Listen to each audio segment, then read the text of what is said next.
What's going on, everybody? RJ Ochoa here from SB Nation's bloggingtheboys.com. Hope all is well wherever you are. We hope you're happy, safe, healthy, and that you're excited because the 2022 NFL Draft is here, and so is our coverage at bloggingtheboys.com. We'll have you covered, of course, at our site all weekend long. We'll be live here on the Blogging the Boys YouTube channel all throughout the draft. Myself and various BTB staffers will also be live on the Blogging the Boys Facebook page as well as the Blogging the Boys Twitch channel. We have tons of action coming your way on social media. This is the most fantastic time of the offseason across the NFL, of course, so we had to celebrate it accordingly. Joining me tonight, at least for most of the night here on the Blogging the Boys Roundtable Draft Edition, we have at the 12 o'clock position, you see him at bloggingtheboys.com. You hear him on Blogging the Boys' First and 10, all the way up in the East Coast. It is Tony Catalina. Tony, thank you for joining us tonight. Over there, the top right corner, as you now see everybody's names, it is Danny Phantom. Dan Rogers, the opposite corner of the country, not quite opposite, but the top left.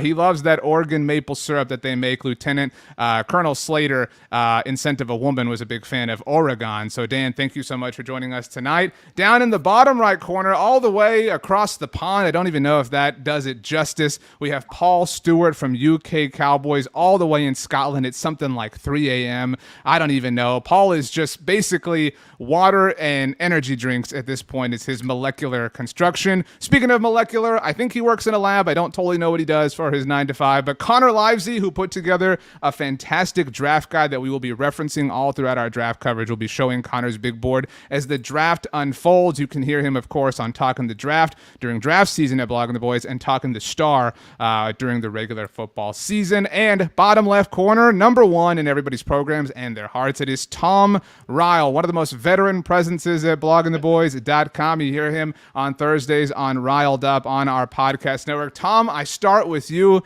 Happy draft day, my friend. It's finally here, and I have no idea what's about to happen.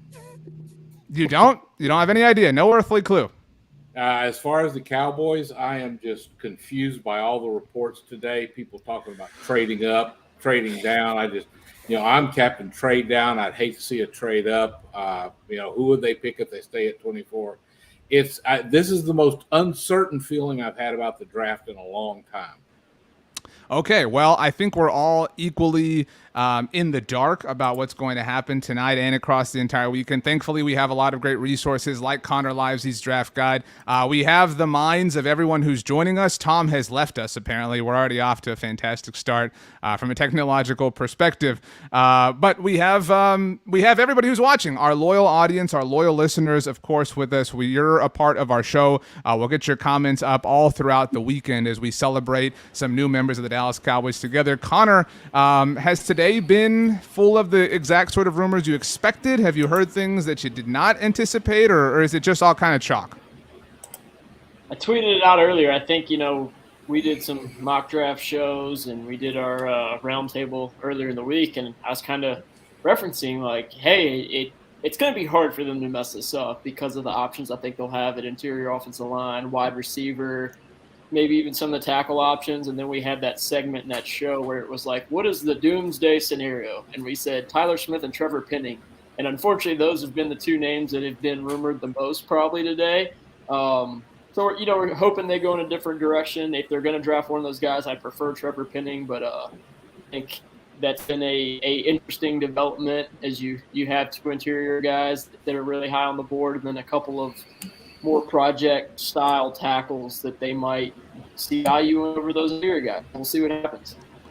Tony, it will be a long wait, of course, until the Cowboys make their pick at 24 overall, assuming that's where they wind up picking. They could always trade up. They could trade down. They could mess with us all throughout the night. Last year we had it lucky. We only had to wait 9 picks before they did trade down. Has today lowered your excitement from the perspective of what you think the Cowboys are going to do? Or are you kind of with Connor where you're feeling like, man, these are the two dudes who I wanted you to avoid, and that's where all the smoke is coming from right now?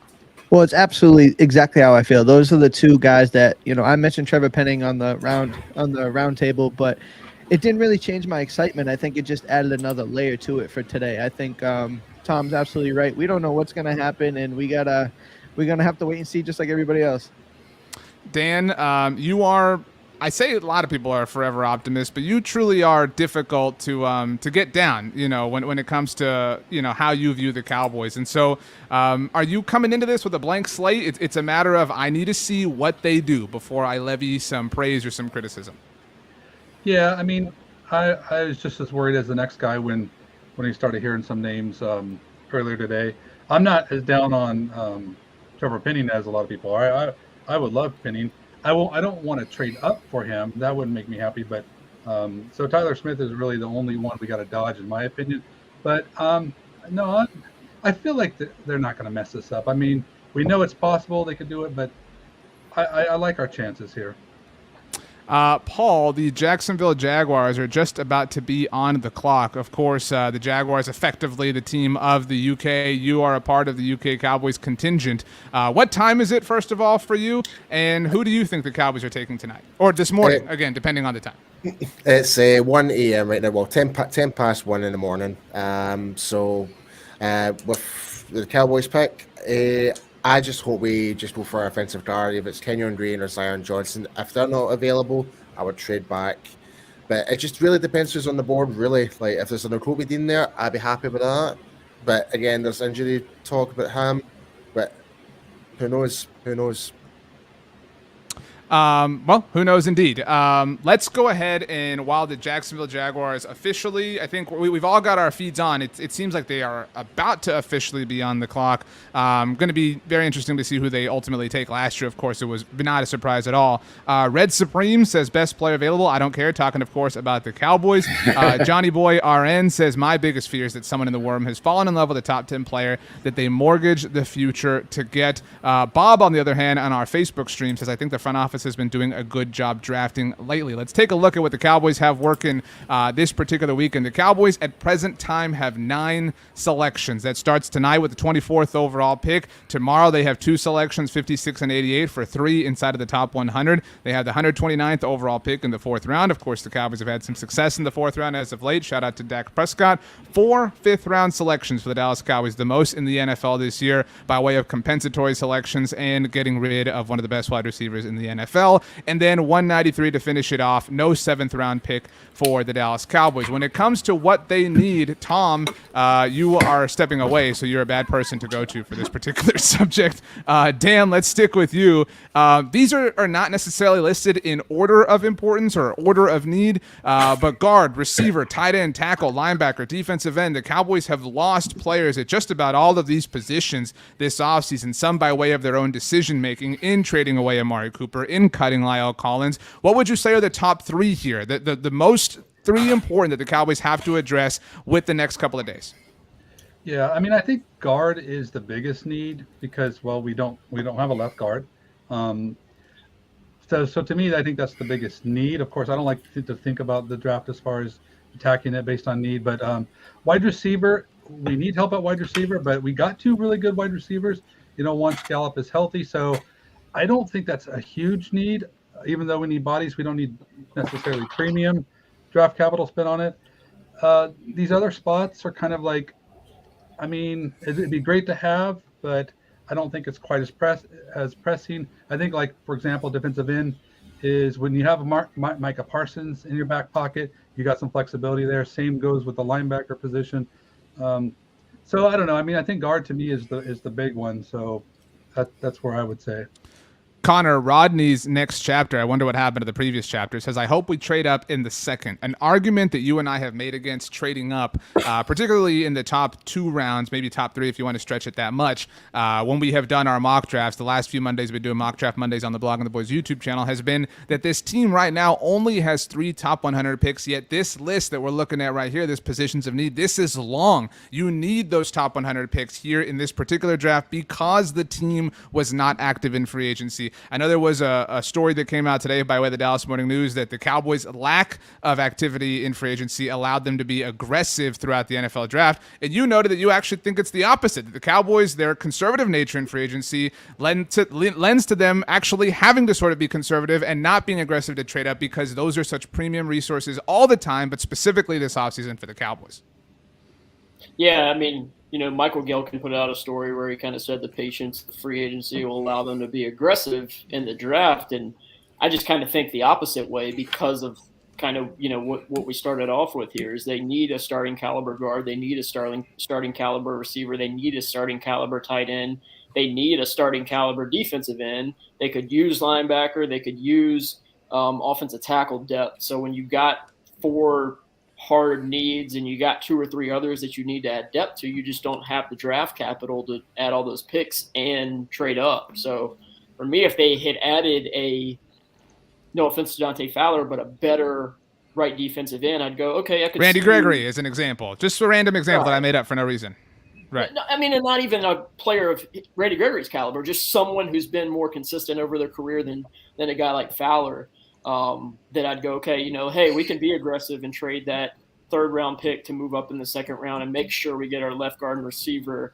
And then we can add a Charlie Collier in the 4th round if he's there, one of those tight ends in the 4th round. I feel good about it, but I just think they have so many holes they have to fill because of that lack of aggressiveness in free agency that I think it's gonna be tough to see you give away a pick to move up, especially a top 100 pick to move up to draft one of those positions of need.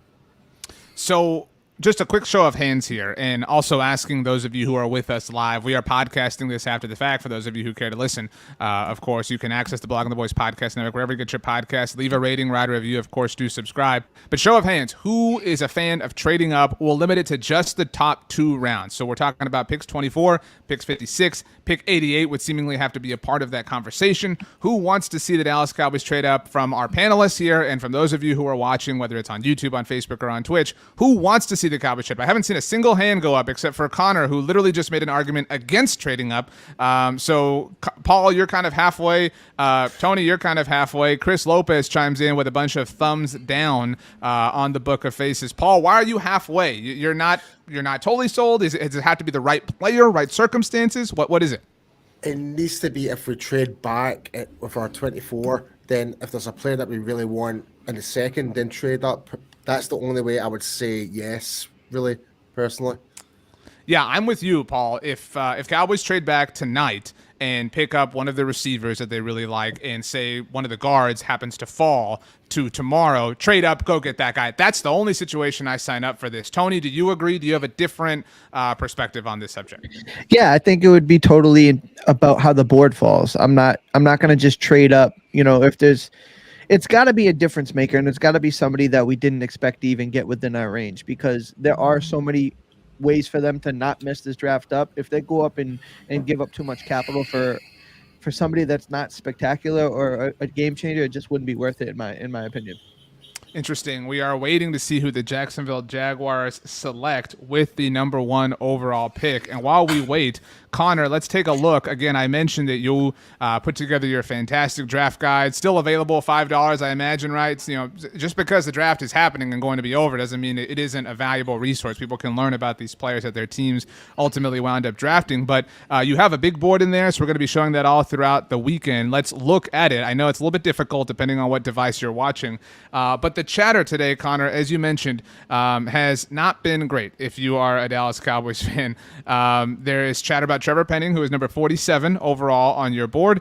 And there is, of course, chatter about a particular tackle. I know you have his name listed incorrectly on here. It's a big guide. You have to put together a lot of work. But Tyler Smith, it's listed as Trey here, is your 70th overall player. I wish it was Trey Smith from last year. Oh, from Tennessee, who they did not draft? That's right. So the Cowboys today, the smoke screen, and the Jaguars pick is in, by the way, was all about the players who you have evaluated at 47 overall and at 70 overall. There's obviously positional value and things that take place throughout a draft every year, but that is not great. No, and again, if it comes down to those 2 guys, I'm obviously going Trevor Penning, and I'm not feeling great about it. It's still a reach for me. I think there's so much rawness to his game that it reminds me of Colton Miller coming out of UCLA a couple of years ago, and that's worked out relatively well for the Raiders after a couple of rough seasons. But again, Colton Miller played at UCLA and had the traits, but hadn't really put it all together. Trevor Penning is at Northern Iowa, had some struggles on tape, had a lot of struggles at the Senior Bowl.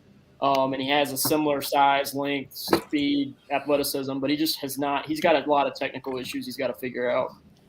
Interesting. The pick is in, by the way, for the Jacksonville Jaguars. There is some chatter about who it is, but we are waiting. Let's see here. The Twitter is all amuck with who it is, and the pick is in fact in. The Jacksonville Jaguars have selected Trayvon Walker. Connor, he is your 6th overall player. So the Jaguars passing on Aidan Hutchinson and Kayvon Thibodeaux. There was a lot of discussion about this happening all throughout the week. Tom, are you impressed by the Jaguars? The Cowboys will be visiting the Jaguars. I use that word very loosely because that game could be taking place in London. I know Paul's UK contingent is hoping for that. If the Cowboys do go to Jacksonville, it'll be the first time since 2006. But did the Jaguars just get better, Tom?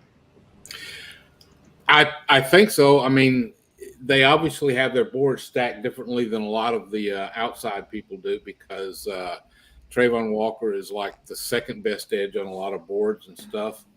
But, you know, they probably have upgraded their pass rush with him. And that Georgia pedigree is, I think that's going to be shining through the first round. We're going to see a lot of players from down in Georgia getting picked. Dan, would you have done this if you were Doug Peterson? No.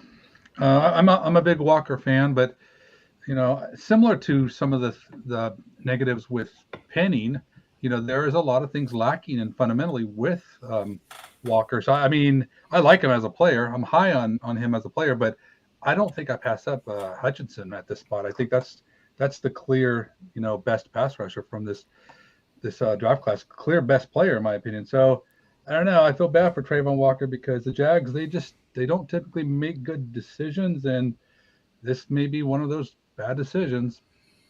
Paul, the Jaguars are kind of your, I don't know, I don't want to speak for you, but kind of your second team again, given how often they do play. Again, I mean, look, they're London's team. I mean, that's a very often said thing. One way or another, you get to see Trayvon Walker this year. Meh. I mean, I would never ever associate London as my home team. I would never say that. Like, come on, RJ. Like, it's the Waddles team. Dallas is the Waddles team. They're my home team. Come on. Well said. Okay. Connor, your thoughts on Trayvon Walker? Absolutely love it for Jacksonville. I think pairing him with Josh Allen is just a perfect combination just because you look at Josh Allen's pass rush ability, his growth as a run defender, and then you put Trayvon Walker, who's just going to be an elite run defender. And I know look at the production and go, he didn't have great production, but in that Georgia defense, they just played so much assignment sound football that he wasn't able to pin his ears back and rush the passer a ton. And when he did it more of from the interior style of role. He played a lot of that 5 technique in Georgia. So putting him out, as a 7 tech or wide 9 and allowing him to just use that speed, power, length, and explosiveness to rush the passer, I think bodes really well for them. Johnny Boy RN says, I love this pick for Jacksonville. I think Hutch is second to Trayvon. Of course, talking about Aidan Hutchinson. We will see if the Detroit Lions do make it official and do keep him at home. I happened to interview Aidan Hutchinson this past week for the SB Nation NFL show. I asked him, and I don't know if anybody can believe this or not, if he had considered that he might have to work every year on Thanksgiving, because obviously he didn't know if he was going to be a Jaguar or a Lion. And he had not considered that, Dan. Can you believe that? Of all the things he's thought about and pontificated on, he had not thought about, because I told him, I said, look, it sucks. I mean, hear me out in my life. So you have to do something different. He did say, Dan, though, that he would be looking forward to the post-game meal. That's where the Lions do have a bit of an advantage on the Cowboys. Like that Thanksgiving dinner really does hit hard if you've played a game at noon. Yeah, I didn't even think about that, and I wonder how players, that crosses their mind. Maybe in free agency, but not so much draft where they have no choice in the matter. But that's that's one of the perks now that he gets. I mean, I don't know if it's really you could sell a player on a lot of perks for being able to play with Detroit, but certainly there's one thing they got. How about this from Rappaport? He said a big time scare before the draft. Georgia Trayvon Walker was in a serious car accident in Athens, Georgia before the draft, crashing into 2 parked cars. Wait, how recently was this? I think it was today. And he was that is shades of what was it? Cam Newton was in a car accident, right? Like I think it was during that Panthers like magical 2015 run. And wasn't Lyle Collins was in a car accident, right? If I'm remembering correctly. After. So wow, that is nuts. Wow. The pick is in for the Detroit Lions. They do take Aidan Hutchinson, so he is sticking around in the 3-1-3. He happened to throw out, Connor, I know you are a big fan of the Detroit Tigers who had their way with the New York Yankees. He threw out the first pitch last Saturday, Hutchinson told me. So I was like, oh, wow, you were there when Miggy hit 3K. And he said no, that it was a double header, and he had the second game. And Miguel Cabrera did it the first game. Do you think that still counts? Like, can he still say that he was kind of a part of the day? No. Wow. Tough crowd. If you didn't watch the guy throw a no-hitter, you didn't see a no-hitter just because you were at the ball. I mean, come on. Whatever. Tom, the Cowboys will also play the Lions this year, so they will be playing both of these defensive players as soon as 2022. Does Aidan Hutchinson give you concern? Well, he doesn't give me concern. Wow. I think he's a good player. Awfully confident and braggadocious of you, Tom. Interesting. Yeah, that's kind of depends on how the Cowboys roll at tackle this year, because there's a question about what they might do there. Are we playing them early or are we playing them late? That's a big question. Is Tyron still healthy? Yeah. Wow. Yeah, it just depends what time of year we play, yeah.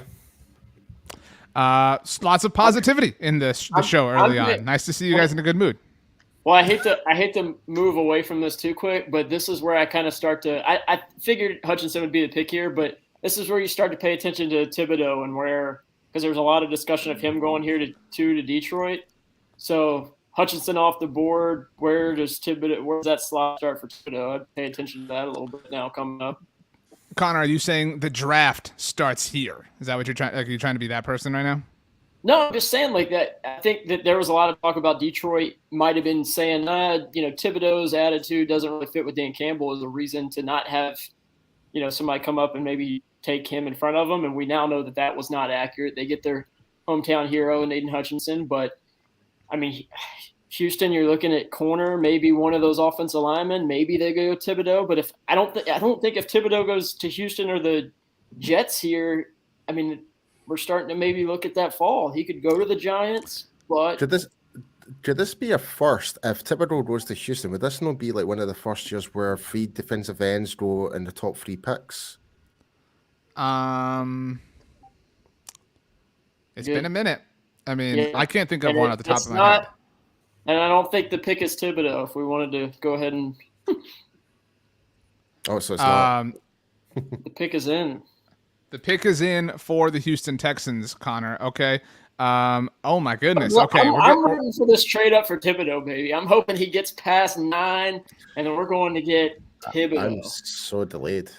That report did surface this week. I believe it was Albert Breer who had the report, I think on Monday, that the Cowboys would consider it. The Cowboys can get as high as about 14 if you put total stock into the Jimmy Johnson trade value chart if they surrender their second round pick. So Thibodeaux would have to fall a little bit longer. We had to be sitting here another hour or so before things even got truly totally interesting. Look, here's the reality for those of you who are hanging out with us tonight and all throughout the weekend. We no longer live in a day and age where we learn who the draft picks are by way of the television broadcast. The internet exists. It is wonderful. It is how we are all connected. And so the Houston Texans pick is in, and it is Derek Stingley Jr. Connor, a lot of people thought Sauce Gardner would go here, maybe potentially. He still might go to New York. That's been a heavily mocked place for him, either New York team. So one corner off the board. All defensive players so far in the top 3. Yeah, I think you could be looking at Sauce Gardner go here next to the Jets. I mean, they could. There's been a lot of talk with Jermaine Johnson here too at number 4, which kind of blows my mind. But Sauce Gardner, Jermaine Johnson, they could go Kayvon Thibodeaux here, but I think it's going to be, again, if we're hoping for a Thibodeaux fall or maybe even a Sauce Gardner fall, something we haven't really talked about.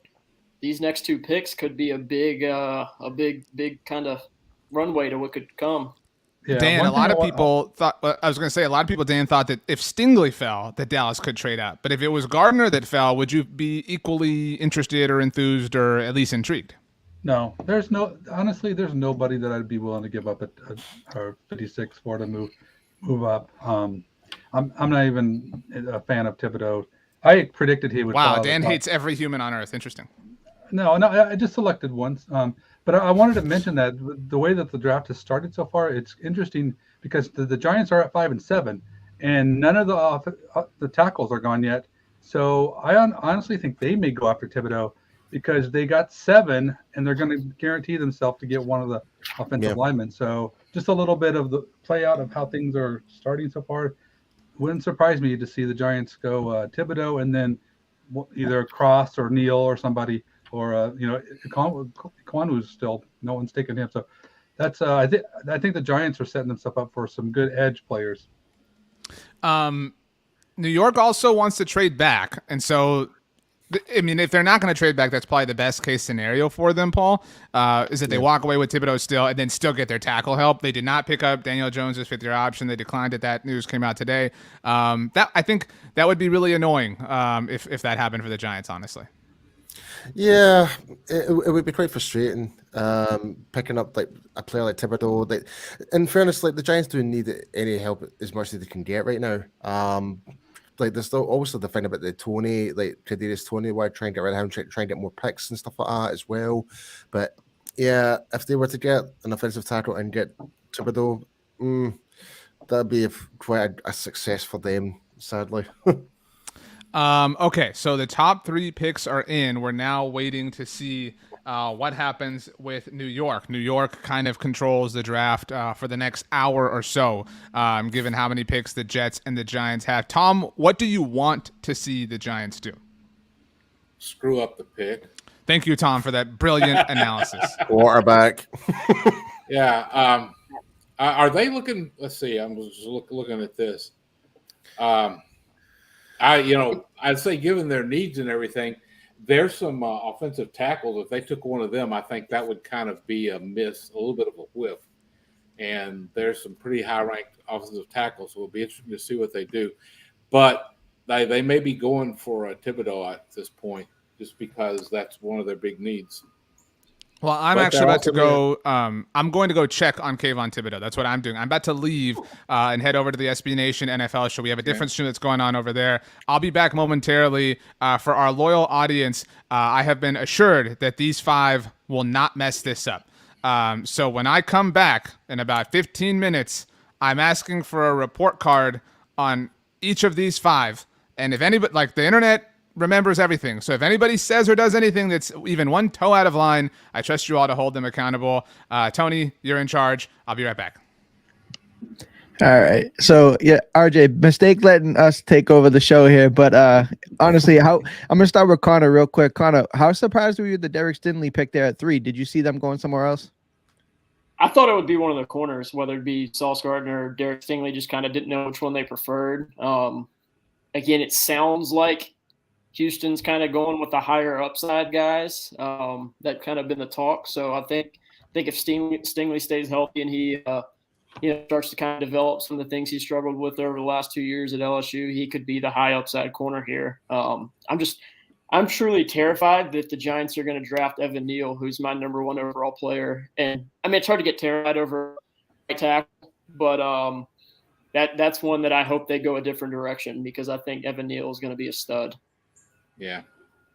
I was misreading their needs there a while ago, but yeah, that would probably be a smart pick for them, which would be kind of a new era with Gettleman gone. So right, and so with the whole Daniel Jones news of him not getting his option picked up, do we see the Giants making a viable selection at quarterback, or do you think they're going to try to stick to the plan there? It would be a Giants thing to do, really, wouldn't it? Yeah. It's like you said, it was a Dan that mentioned that trying to keep him off the edges there. I mean, anybody that's a pass rusher or an offensive tackle is going to help this team. I mean, and I really don't want to see the Giants get better, like Tom mentioned there. Yeah, but the thing is, they've got. Oh, there it is. It's come in. Yep, pick is in. Gardner's a Jet. Yeah. So like Connor just mentioned, with the 4th overall pick in the 2022 NFL draft, the Jets select Sauce Gardner. So Connor, what's your initial thoughts on that? Wow. Love it. I mean, I think they needed a corner. I'm interested to see what they do at 10 now, because there was a lot of discussion around, hey, Mekhi Becton might not ever play another down with the Jets again. He's getting traded. They're going to go the best tackle at 4 and then draft a receiver at 10. But now that they went corner at 4, they're going to see if one of those offensive linemen are still there at 10 and still consider moving on from Becton, or are they going to add their receiver that they've been, linked to so much throughout this process? This is quite interesting. Just before Sauce Gardner got selected there, since 1992, the first 3 picks have been defensive players. Now it's 4. I don't know how far this would go back now. That's not one offensive player has been taken yet. Yeah, and it might continue too, because like I said, the Giants and their situation, they're going to be able to get one of the top tackles now. That's scary. I do not want it to be Evan Neal. Yeah, so if they are interested in Thibodeaux right now, this is the right spot to do it, and they can guarantee themselves to have a top tackle. That Thibodeaux fall, if we got it coming up to where the Giants I think the Giants go tackle here. I could be wrong. I think Carolina goes tackle at 6 if they don't trade back. Maybe the Giants stay putting Thibodeaux there at their next pick at 7. But if Thibodeaux makes it past Atlanta and then Seattle, I think that fall might be on, and you might be. I could see Jerry starting to get a little antsy in the war room. Yeah, I'll ask you, Dan. Has anything in the first 4 picks kind of changed the perception of how you thought the board would fall for the Cowboys? Has anything really changed the plan in your mind after seeing what we've seen so far? No, it's too early, and all these players I expected to go top 7. I actually had Stingley higher than Gardner, so I'm not surprised. I actually thought the Jets would be taking Stingley there, but so I'm not surprised with all these players are expected top 10 players. Nothing's really changed with anything for the Cowboys. However, I think he may have for New York, and as we get close to Washington's coming 11, the way things are moving, we're already going to see our first faller, and I'm really curious to see. I don't love him as much as you guys do, but I just want to know where Thibodeaux goes. And it could happen next, Paul, looking at the first 4 picks, are you surprised at all that it's been all 4 has been defensive players? Did you kind of see that happening? I did not. I generally thought at least one offensive tackle would have been taken off the board by now. Detroit could have taken it. Jacksonville could have took one, but at the same time, it's like you can't be surprised. It's like you can't pass up really good talent, but at the same time, it's really hard to kind of. We knew this draft was going to be a mixture of whirlwinds, and I'm already getting that. It's not even our pick yet. So, no, it is pretty crazy. Just seeing how everything is unfolded, and I think Connor hit the nail on the head. The Kayvon Thibodeaux situation here, it's gonna be interesting. How far does this fall go? And you're right. When does the Cowboys get the itch here? So you make it kind of, we'll see what happens here. I would hate to see him be a Giant. I think the kid can play, but obviously we'll kind of see how this skid goes here. Another thing, I'm not saying this draft surprises me so far. We haven't seen an offensive tackle go yet. We've heard a lot of interest in Charles Cross as a trade-up candidate. And let's just say the Giants do go Evan Neal or Ickey Ekwonu here. Carolina likely to go tackle if they don't go quarterback. I think the Giants go tackle here because they know Carolina's getting another tackle and want to make sure they get their guy. So I would expect the Giants to go tackle here, and then Carolina probably also go tackle. But it's kind of interesting to see where the tackle run starts too, because Seattle's been linked to Trevor Penning a lot. If Charles Cross is still available at 9, then they might consider him over a guy like Penning. Now, you mentioned the tackles here. Tom, I'll ask you, just based off of what Connor was saying, does the run on tackles and the way it's kind of gone so far, are you surprised to see that people aren't really making the moves for the quarterbacks like you'd see in a traditional year, a typical year, or is this kind of indicative of what we thought of this class coming into it? Yeah, I think this was pretty much something that a lot of people saw coming because there just aren't standout quarterbacks right now. on the market in the draft, and I'm not really surprised that teams are holding off. I am wondering if the Giants, since they have that pick coming up again at 7, now they might be the first to take a flyer on somebody, but I think that would be a bad move, and I'm not really expecting it. But I'm kind of way. I figure there's kind of got to be a bit of an offensive run starting up pretty soon, just because the people that are still on the board and teams coming up that have lots of needs on the offensive side. So that's got to come at some point, I think. Yeah, I mean, I'm of the same thought here. I think Connor hit it on the head. I haven't seen anything, and the age of information, how fast these tweets come out, and we get the information so quickly. I would be honestly surprised if it isn't an offensive tackle here. Paul, what do you think? I see you got some interesting thoughts on your head there. I'm just trying to get the latest feeds coming in right now. Like, I'm actually seeing all the Giants fans desperate for Evan Neal right now. Like, it's just basically that's who they're looking for right now. That they're seem to be taking him over Ekwonu right now. So I hate to see it. I would hate to see that happen. Yeah, Connor, and pardon me if I missed it, but as far as Neal goes and Ekwonu, where'd you have them valued? Were they touching tags, or who'd you have over the other one? Cowboys fans won't like to hear this, but I have Evan Neal as my number 1 overall player. Wow.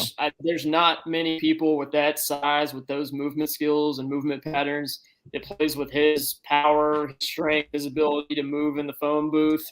I think he's a stud at left tackle. I think he's a stud at right tackle. And just that versatility, the size, the length, the power, the athleticism for as big as he is. He ended up ranking out as my highest graded player. So, and again, I think it's important to note, it's a good thing good thing we did not mention it, because New York Giants pick is in, and the New York Giants have selected Kayvon Thibodeaux from Florida. Wow. So, oh my God. All of that talk, it is a defensive end. Dan, what is your initial thoughts? No, Wow. I think the layout of the draft maybe have pushed this for them, because unless Evan Neal was their guy and hands down higher than Ekwonu or Cross or anything, then there's no reason to go after him at that spot when you're going to get one at 7. So, I love the pick, because I'm not high on Thibodeaux. He's a duck, and that has nothing to do with it. But what don't you like about Thibodeaux, Dan? Honestly, there's a lot of arrogance with him. I think that, he plays a little bit after the play, in the sense of like, just, he gets flagged for just kind of, there's a lot of attitude to it. I think there's still some, I know he's got the size and the length, and he bends better than these first 2 edge rushers that's come off the board. But to me, I think when you look at a player that you're going to invest that much into, I think you want to maximize their potential. And he just looks like this, and I know there's some duck bias going on, but he looks like a guy that I could totally see just flame out. And I'm glad that the Giants picked him, because that would be perfect if that's what happens here. See if anything, I think this kind of helps us. Well, not help us. This might actually put us in a more of a predicament if Charles Cross is there at 14 and 15. Because there's not a lot of teams that will. There's like a gap. I think once you get past certain few, like you're not starting until like New Orleans and the Chargers before teams are, seriously looking for a tackle. So that's true. This could end up pushing a player like Charles Cross. I can't believe we're even saying that, into that area where the Cowboys, they get tempted. So be interesting. We think the Giants are more than likely, definitely probably going to go tackle here at 7. We got Seattle that needs a tackle. We're assuming Carolina's probably going to draft a tackle, unless it is Kenny Pickett. So you could look at a situation where Carolina at 6, New York at 7, and Seattle at 9 all take those top 3 tackles, which that'd be a quick stop to the tackle run, but I think it is somewhat realistic here. Right, but I think that might be the only path that the 3 go. Yeah, no, I agree. The only other – the Jets right there at 10, if they don't go receiver, they've been, if there's a tackle still around, I think they would consider it. But the people, so everyone listening live, comment where you want the Giants to go next pick from a Cowboys perspective. Like, where could the Giants mess this up? Where could they take a player that, could it be a quarterback? Could they surprise us and go quarterback? But where are people listening and people on the live streams, where do y'all as Cowboys fans want the Giants to go here with the 7th overall pick? In the same vein, Connor, you were talking about Evan Neal, like he was your best player on your board. Did the Giants mess this pick up? I mean, we'll see what Carolina does, because it's really going to suck if they get Kayvon Thibodeaux at 5 and then Evan Neal at 7. Right. That's really going to hurt. Right. Yeah, because Carolina is on the clock, and for the people that are watching on one of the networks or one of the 4-letter stations, Kayvon Thibodeaux is going to the podium here. Paul, your thoughts? See, I actually think Carolina might actually try and look for a trade back, because their next pick is not till, what is it, 130 something? Yeah, it's the 4th round. Yeah, so they need picks. So it would not surprise me if they're trying to work a deal and try and trade back right now. So what if the Saints would want to move up here to get their tackle? Possibly. We've talked about them. We've talked about them moving those, either both those round picks or capital to come up and make sure they got their tackle, and all of them are still available. Dan, I see what you're meaning about Thibodeaux's arrogance as he's walking onto that stage there. I see what you mean. Yeah, we're gonna hate him. I mean, especially with it wearing the blue. It's gonna be easy to hate for us. Do y'all agree with David Gower? Do you think they go to Ekwonu at New York and NC State, Carolina here? Does anybody agree with that sentiment? I think that makes a ton of sense for Carolina. I mean, they've kind of been linked to him throughout the process. Yeah. Like, that was their guy. That's a great comment. Local guy, but that makes a lot of sense. But he's not your guy, Connor, right? We know he's not your guy. Ekwonu is my number 3 overall player. So the only person I got in front of was Aidan Hutchinson. Okay. All right. So that's he's in good company there. So we'll see here what's going on. But keep the comments coming in. Who else do you guys think that Carolina's picking? I know Connor mentioned that. Who would we want to see the Giants pick here? And we'd obviously like to see them mess that up. But Tom, as far as you're concerned, are you concerned about Kayvon Thibodeaux? Now we're going to see him twice a year, and he got the 5th-year option, so he may be a Giant for 5 years here now. Well, it all depends on if he pans out. I will say that this draft seems to have as much potential for players not panning out at their draft position as any we've seen in a long time. So that's part of why my concern level isn't really high with anybody that gets picked, because there just is so little star power on this. I like the comment that the Giants really ought to be working the phones for a trade back right now. The problem is anybody wanting to spend draft capital to trade up in this bunch?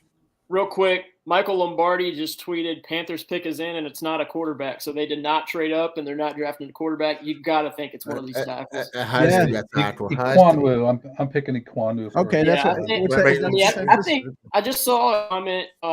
Johnny Boyarin said, no way Ekwonu makes sense if Neal is there. I think I have Neal as my number 1 player, or my number 1 player in this draft, but I think a lot of teams had Ekwonu as their number 1 tackle.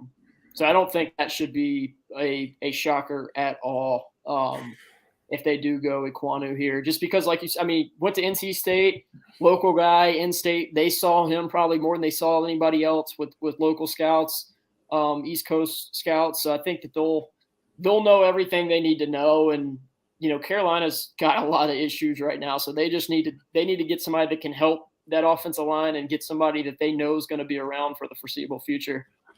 Now, this is kind of off. It's not off topic, but a little strange here.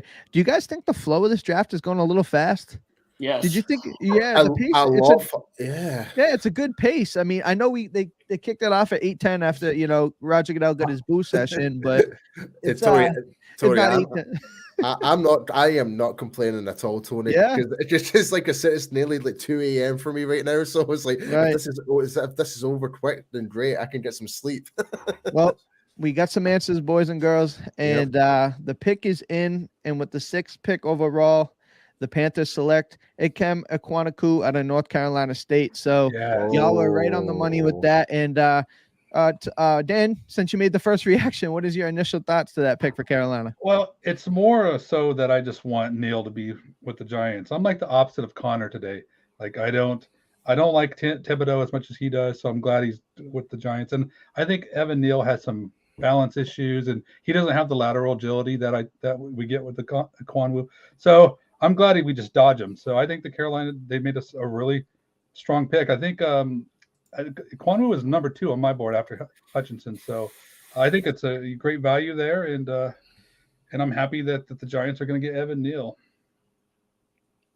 Connor, this might be the worst case scenario, right? As far as how your board goes, getting arguably 2 top 4 players out of this draft, or one being an edge guy, and if the Giants end up going an offensive tackle and Evan Neal, they get your best player on the board. So it's different than what Dan thinks, but how do you feel about it?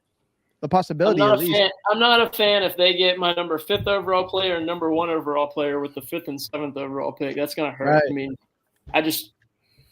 we're talking about value inside the top 10 based on your board. That's insane. Yeah, that's gonna hurt. And again, they don't need a left tackle. The Giants don't. They have Andrew Thomas, who's a really good left tackle. He's come, for rookie season out of Georgia, it was not great, but this last year, Andrew Thomas was a stud left tackle. Evan Neal is the best right tackle in this class that can also play left tackle. So I just feel like this is like, I know New York, I mean, they have to be going Evan Neal. If they don't go Evan Neal right here, I'll just be stunned. Yeah. And I'd say that Evan Neal to me is worse for the Cowboys as a divisional opponent, just because I worry about where our pass rush is going to be pending what we wind up doing in the draft. So I think if they get the protection and they're going to roll with Daniel Jones, that's going to give him a much better chance. Where in the heck are these quarterbacks going to go? It's insane, right? I mean, seriously, honestly, Connor, you have it in front of you. If you do, my bad. If you don't, where is the next conceivable spot that a quarterback is going to get drafted? Is it going to take a trade up? Is somebody going to be able to sit down? I mean, they're all on the board. I mean, Atlanta could.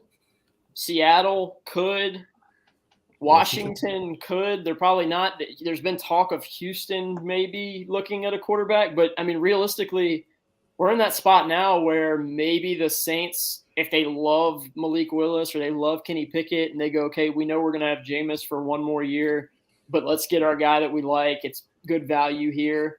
But I mean, if it doesn't go to one of these teams right inside the top 10 and it doesn't go to the Saints, I mean, it's Pittsburgh. The first quarterback won't come off the board till Pittsburgh unless somebody trades up, which if you trade up for one of these quarterbacks, I think you're writing a death sentence there.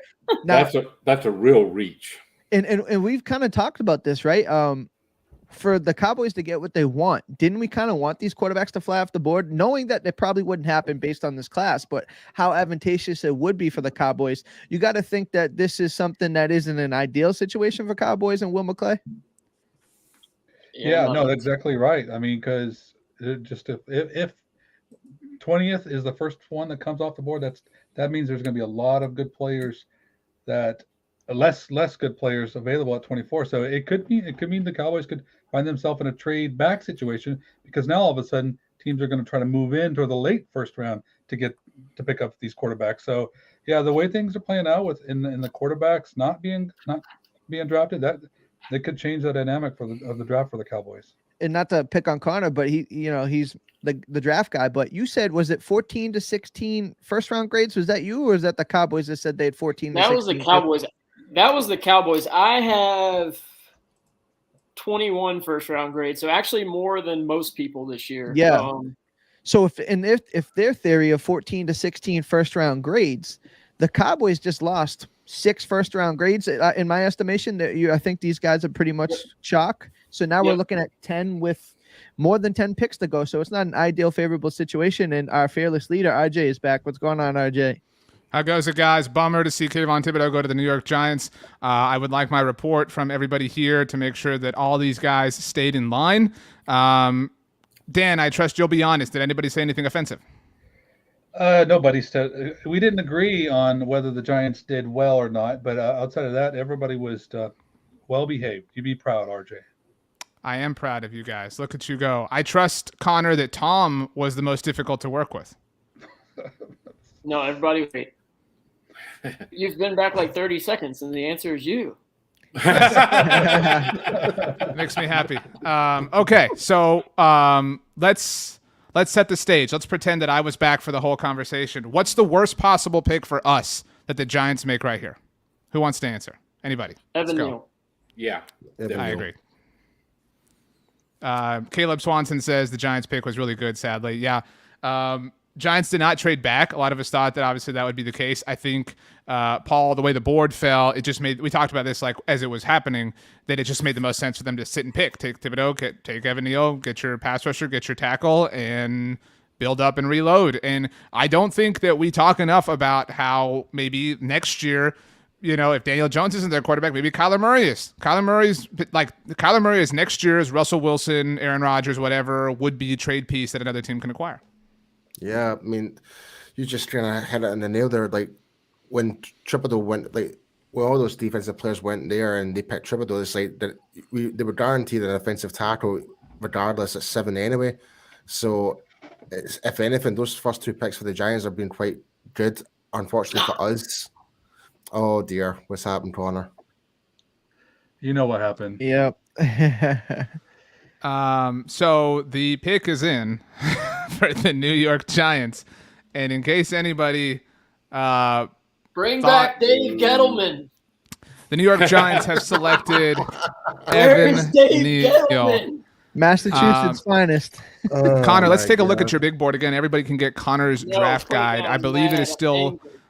I believe it's still pinned to the top of Connor's Twitter profile, which is at Connor NFL Draft. Your number 1 player, Connor, on your draft board. Your thoughts? I'm sad, man. I'm sad. I think Charles Cross might be the best overall pass protector in this draft class. Ickey Ekwonu is probably the best overall run blocker in this past class, but Evan Neal was the best overall offensive lineman in this draft class when you just look at the pass protection skills, the run blocking skills, the size, the length, the athleticism, the projectability, the ability to play left tackle and right tackle. He's just so good. He's not Charles Cross as a pass protector. He's not Ickey Ekwonu as a run defender, but what he does to add the 2 elements to his game and do it at a high level is just, it hurts. And again, he's going to play on the right side where he had a ton of success at Alabama. And they're going to have Andrew Thomas, who is a stud left tackle, and they're going to have Evan Neal, who I think is going to be a stud right tackle. And they still don't have any weapons, and their best weapon might get traded. So that's, that there's some hope there, but their offensive line has gotten really, really, really good. Dan, does it feel like, and I don't want to sound too dramatic, but does it feel like we're in a bit of a new era with the Giants where, you can't just kind of count on them to kind of, poop on themselves, where they're at least a professional franchise at this point? No, I mean, I don't think so. We can't pretend that they're not going to get good players at 5 and 7. So, I mean, it's really hard to screw this up. I am, as a Cowboys fan, I am happy with the picks they made. I don't like either of those 2 players. I should say I don't like them as much as others do. I think for as big as Evan Neal is, he has some balance issues. You see him on the ground way too much. He's not as strong as somebody from that size would be. I think there's a lot of let's keep in mind that I know this is different GMs, but they picked like the 3rd. But they had, when did Andrew Thomas come? But they passed up on better offensive tackles that year. So I still think that at least one of these 2 are going to not be a good pick. So I'm happy with these guys. I will take that bet. All right, Okay. Dan and Connor each just wagered their life savings here on the show, so everyone can hold them accountable. And just to give another perspective real quick, I got Dane's draft guide here too, his big board. Evan Neal was his number 3 overall player, and Kayvon Thibodeaux was his number 8 overall player. So they got his 3 and 8 at 5 and 7. They got his 3 and 8, and they got your 5 and 1 at 5 and 7. Yeah. Wow. I I know Dan disagrees, and maybe more people do, but I think it's going to be tough. I mean, this is what you imagine when you traded with Chicago last year. You traded back, you got their first round pick. You go, hopefully in 2022, we have the ability to restock a defensive lineman and an offensive lineman, and it came true for him. I mean, again, it could have not. They could have drafted a quarterback here, and you'd have been like, hell yeah, this is awesome. But I don't know. This one hurts. Caleb Swanson says, completely disagree. They're having an incredibly good draft so far, missing Gettleman already. Although, Dan, to your point, it's difficult to have a bad draft with picks 5 and 7. But it does feel, to Connor's point, like they have gotten the proper usage out of those picks, because we have seen teams, including, again, back to your other point, Dan, the Giants themselves in previous seasons. It's tough. It's tough to watch everybody get better. That's just the way the draft works. Tony, who are you surprised that has yet to be picked so far in the top 7 selections? I would just say, based on history, not really what this class looks like, but I'm surprised that nobody's made a move for a quarterback yet. I think that eventually, it might come off here. Atlanta might be the next one. And I think they have a chance to take a quarterback. Seattle's not impossible either, right? Right. So I guess that truly does go back to how people feel about this quarterback class. Nobody's really banging down the doors to go and get one. They're letting the draft fall to them. But I think it's really surprising that we, all the talk of wide receivers, we haven't really seen one either. So it's almost chalk, but at the same time, it's had a little bit of eyebrow raising aspects of it so far to me. Interesting. Okay, let's, for the moment, kind of get back to the Cowboys. The Falcons and Seahawks are teams we don't really care about all too much. Obviously, if trades or something happen, that changes the situation here with the draft. But the Giants picks are out. We still have 2 Eagles picks to get through. Again, depending on trades and whatnot, we have a Commanders pick to get to before the Cowboys are on the clock. Although we are, 3 or so picks away from the territory where the Cowboys were considering trying to trade up to, according to different reports over the last few days. So in the spirit of starting to prep for the Cowboys and considering who has already come off the board, we're going to put the Cowboys team needs back up on the screen for everyone. Guard, receiver, tight end, tackle, linebacker, defensive end. These are just the top positions of need. There, of course, you could always use more corners and safeties. Obviously, cornerback is kind of a questionable position for the Cowboys right now, given the events of the last few months, technically. Tom, based on the way the draft has gone, and you look at this list, do you like the way the draft is going, I guess is my question. Well, I don't know if so much I like it, but it's curious because it does seem to look like if there's not a run on wide receivers real soon, that could certainly get the Cowboys into the market there for that. Well, Tom, you just said that, and you cursed us all. The Atlanta Falcons are taking Drake London, the first wide receiver off the board at 8 overall. The Atlanta Falcons, of course, Paul last year traded away Julio Jones. This year, Calvin Ridley suspended for the entire season. They have Kyle Pitts, and that's kind of it. They obviously don't have Matt Ryan. They have Marcus Mariota, though. This is a good pick for the Falcons. I mean, this is a great pick for the Falcons. Absolutely. And there was the whole rumor mill with regards to the Cowboys. This was a guy that we might want to trade up for. I'm glad that rumor's now done and by with. Let me just say that. But this is a great pick for Atlanta. Great pick. I'm curious. We talked about the rumor mill that Paul brought up. Seattle needs a tackle. Could they prefer Trevor Penning here over Charles Cross and maybe save from that trade up rumor too? Yeah, I mean, to Connor's point, in case Connor cares nothing about the Falcons. Connor's like, I don't want to talk about the Falcons. I want to talk about the Cowboys. The Seahawks, in taking Trevor Penning, could sort of save the Cowboys from themselves. A lot of people are not a fan of the idea of him being the Cowboys pick, especially in a trade-up scenario. Paul, you talking about the Cowboys potentially trading up for London. So, that would be awesome, right? And that would also push Charles Cross, Dan, I'll set you up, down to the territory where we've heard the Cowboys were in consideration to potentially trading up to get him. I'm just wondering, could Seattle take the first quarterback? Because do it. I mean, push more tackle options down. I mean, more all options. Like let's see 3 quarterbacks go before 24. I'm down. I mean, but I don't think that that's happening. I mean, especially they brought back Geno Smith, and I'm not saying like him or Drew Lock are legitimate options, but based on where Seattle is right now, I just don't think that makes sense. If you're the Seahawks, I do think if Cross gets past Seattle here, then it's going to be very interesting to see. Maybe 14 is a spot. Maybe I think the Ravens take Jordan Davis, but they certainly could take a tackle. But then I think we start to think or see where Cross gets in striking distance, and that'd be interesting. But I really think this number 9 pick is going to be huge in determining what goes down. Let's throw this out then. The Atlanta Falcons have just taken Drake London. The next 5 picks, in case anybody doesn't have that up on their screen: the Seattle Seahawks, New York Jets, Washington Commanders, Minnesota Vikings, and Houston Texans. Tom, who is the most logical candidate for the Cowboys to trade up with if Charles Cross does start to slide? That would be the part where you answer the question. Jets. I'd say maybe Jets Minnesota, but I don't want to do that. It has to be Connor, later. the Jets. That's your answer, Connor, the Jets.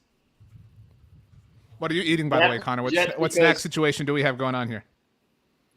It'd have to be the Jets for me because I think, and I mean, it could be Houston, but I think you're going to get into a situation where the Chargers, the Saints, are going to look to be moving up 2 to get one of these last few tackles. If Charles Cross goes to Seattle or Trevor Penning goes to Seattle, Charles Cross is that last – whoever goes at 9, which we think is going to be a tackle, that last tackle I just don't think is going to make it past – I don't think he's going to make it past – I mean, the Jets could stick in there and pick the tackle. We talked about them taking a tackle at 4, so – I think you'd have to come up to the Jets here if they didn't want to go tackle. If they were stuck on Drake London, which we've heard they like him, and come up and get their 10th pick to avoid getting jumped by the Saints or the Chargers.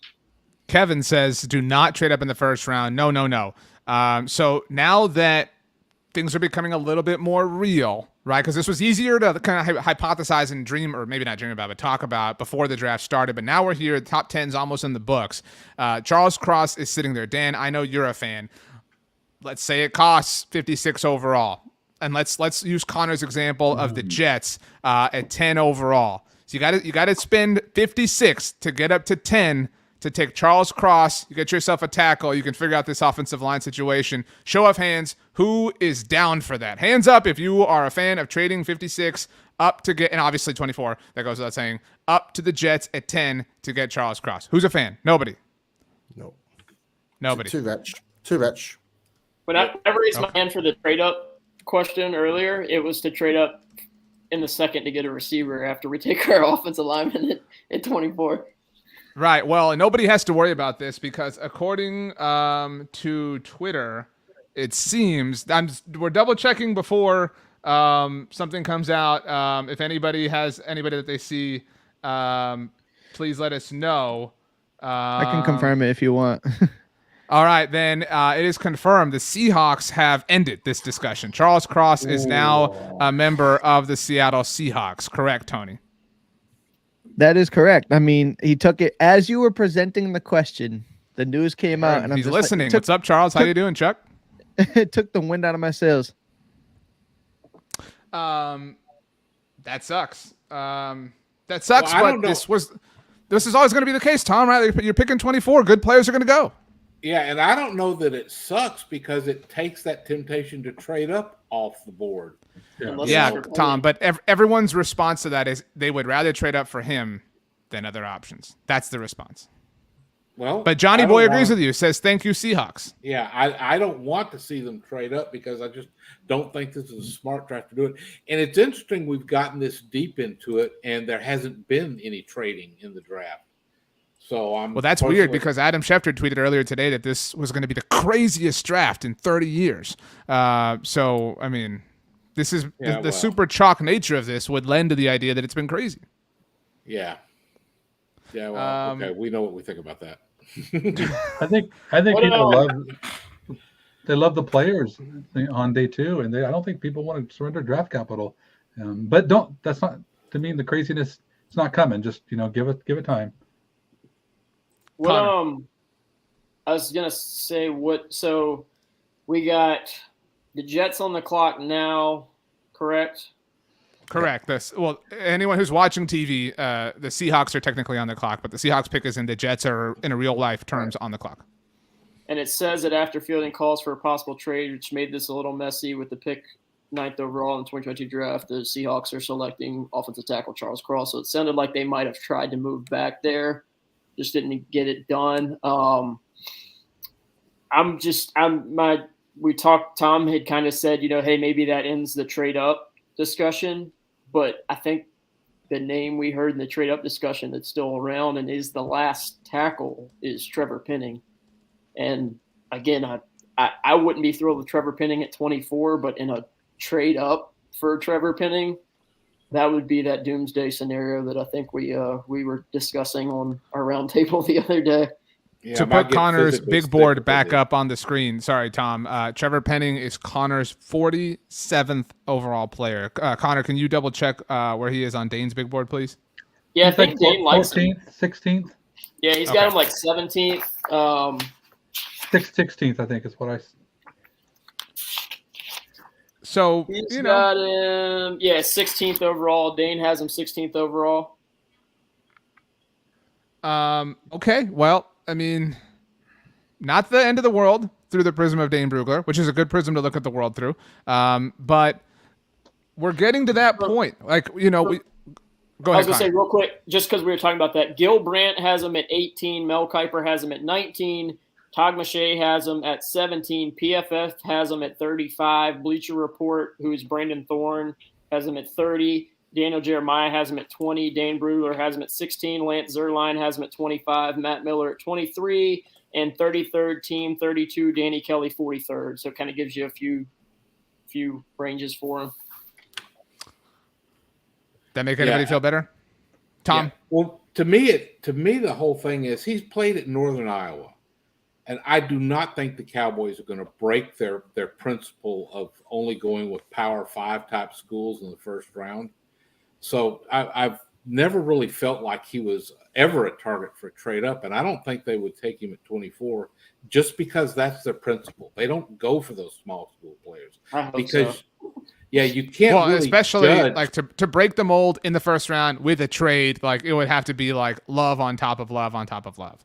Yeah, and they want to see players that have gone up against SEC and Big Ten type opponents.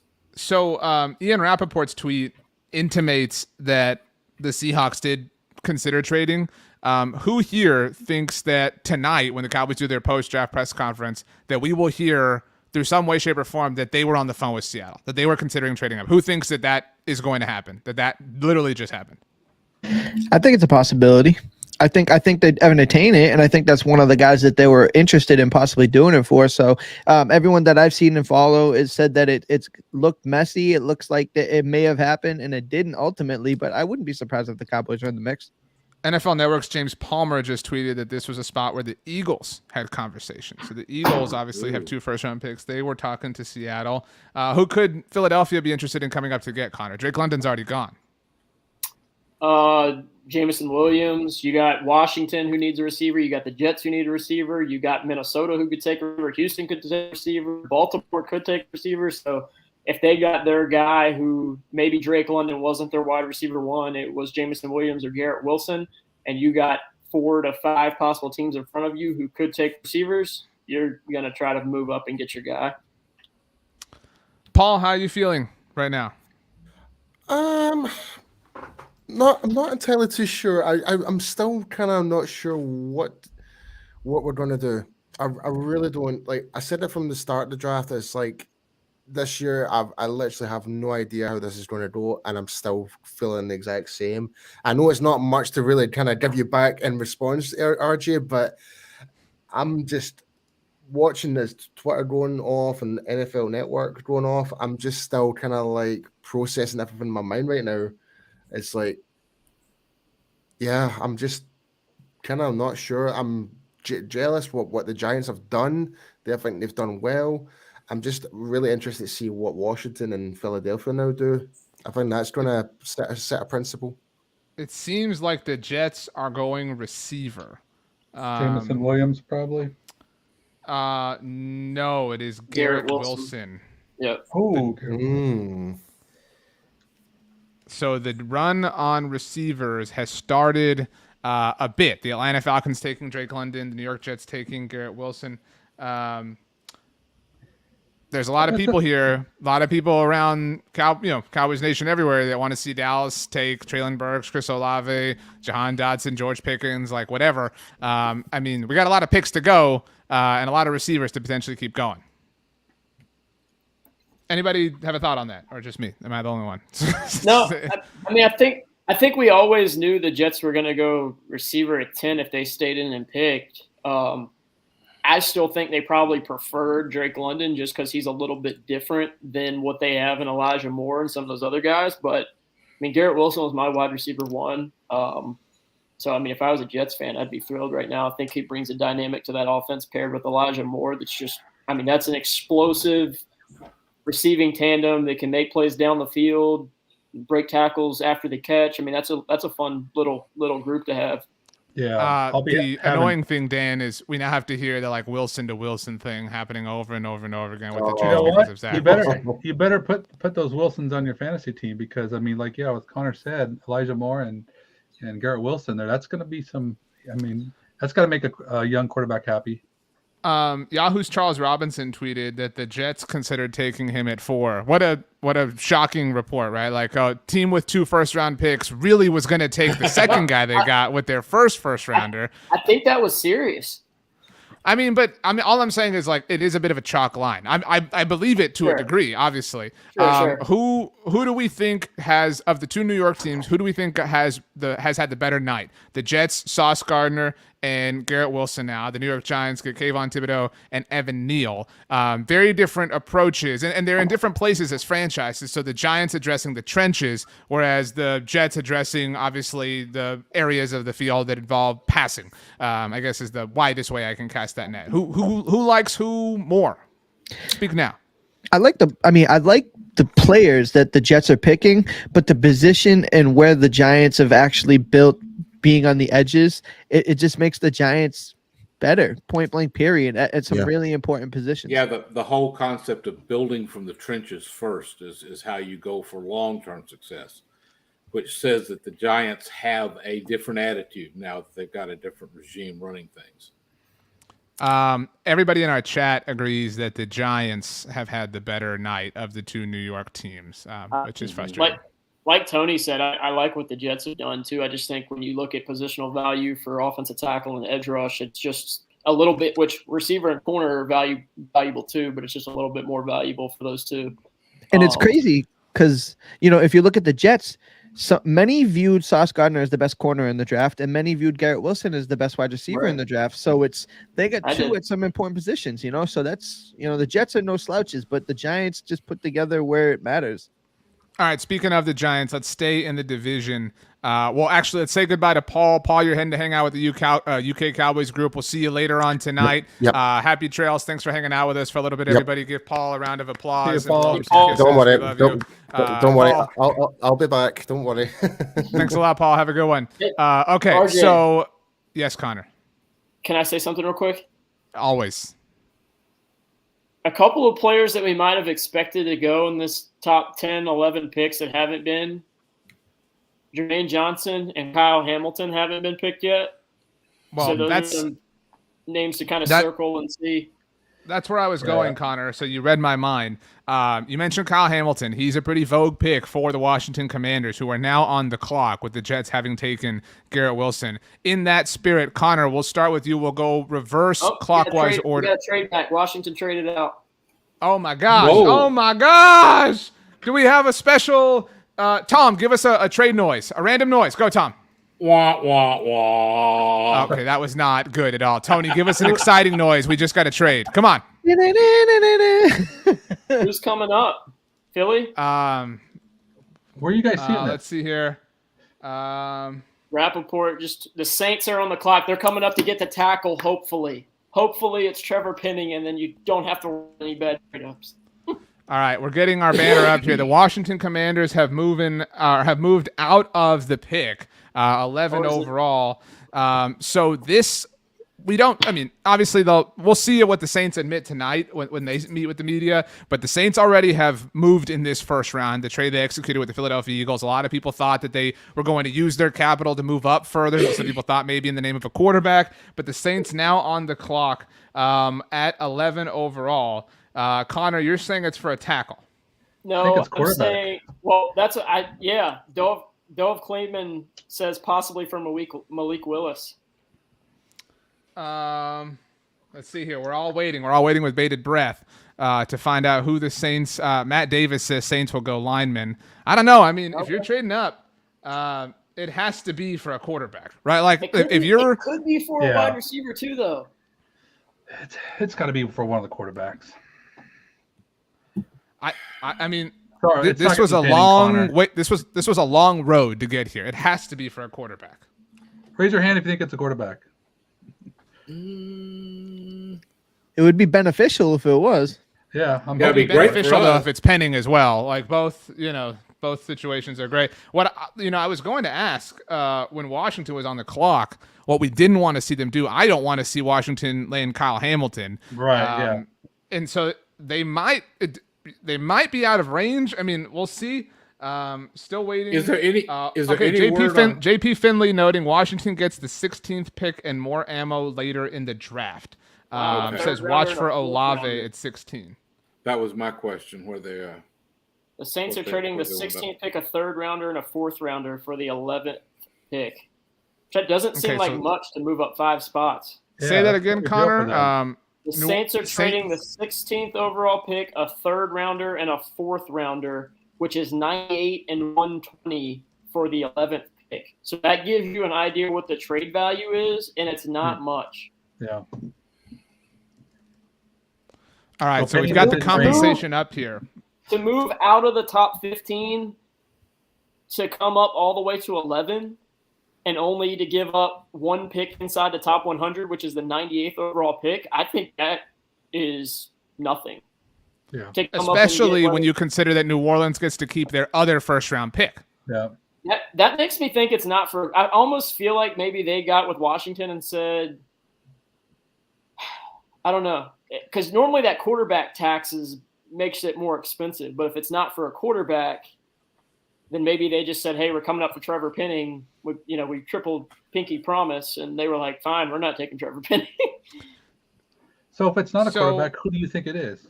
Penning or one of those receivers, Chris Olave. Penning would come that early? Yeah. So I will say this. I think this is a great trade for Washington because they're still going to get, one of the wide receivers. It still works out, but they pick up a third and a fourth. And I agree, Connor, not premium draft capital, but still, they're extra picks right now. And if you're Washington, maybe not great. Maybe it's a solid trade for Washington. But man, who do we? Okay, it should be coming in any moment now. So keep in mind, 2 receivers went off the last 3 picks. So maybe it is a receiver. They're panicking now because that would be funny. And then if Washington took, go Connor. I'm thinking it's a receiver. A receiver would make sense. Receiver Penning's my vote. I think it's quarterback, but I could see it being a receiver. It could be Chris Olave right here. I just don't know why they would trade up for a quarterback when unless they just have one guy graded that much better than the other. But there wasn't going to be a team that was picking in front of you that you think was going to take a quarterback. So you feel like one of those guys was going to at least be there. But again, I don't know what their draft board looks like. They could have had Malik Willis as their 5th overall player and just had to come up and get him. And in case anybody's curious, Dak Prescott tweeted and welcomed Charles Cross to the NFL. No big deal. Just, so we're all aware. But Dan, go ahead. No, I think that a lot of teams might be seeing the quarterbacks not being taken. And you look at maybe Pittsburgh or just other teams might be starting to attack. And so maybe the Saints are just getting ahead of it and say, this is the value. We only have to give up, we want not very much draft capital. And so Chris Olave. It's Olave? Yep. Oh, man. Olave confirmed. Yikes. Albert Breer. The New Orleans Saints have taken Chris Olave out of Albert Breer's alma mater, by the way, Ohio State. I'm honestly shocked. I'm shocked that Jamison Williams hasn't gone off the board yet, and that we've seen 3 receivers go. Well, it's different. You don't never know how these teams are going to rate, and with the injury with Williams, it's tough to say where everybody has these guys, and it could be a great value for somebody. Hopefully, not Philadelphia. For what it's worth, RJ, do you put any stock of? I don't know this. That's why I'm asking. when the war room camera for the Cowboys goes up? Is there any merit to when they start that up? Because it's up now. So the Athletics. No, it's the on. Athletics. John Machota just tweeted it is up. I think that the Cowboys know what they're doing. Like they're gonna have this camera on them for like an hour and a half. I mean, this is all fun and games at this point. Yeah. Didn't know if there's any merit to it. I don't think there's any merit whatsoever. But I think it's more merit when it's up and then they put something in front of it. You know, like I agree with that. Yeah. Wow. This is a weird sequence for the Saints. Like the whole, like this was the plan all along. You know what I mean? Like everything you did was to get the third receiver. I mean, I know that's generalizing what happened here, but I don't know. Well, I mean, that could have been their first receiver though too. Like Dan was saying earlier, we don't know how, we view it as that. But I mean, can we talk about real quick if it's only costing?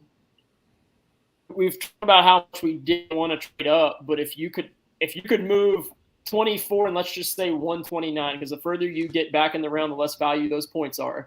But if you could move 24 and 129 to move up 5 spots to get Zion Johnson or Jameson Williams or Connor, not to interrupt you, but we have another trade. The draft is finally starting to get interesting. The Detroit Lions. This might be wow. Quarterback time.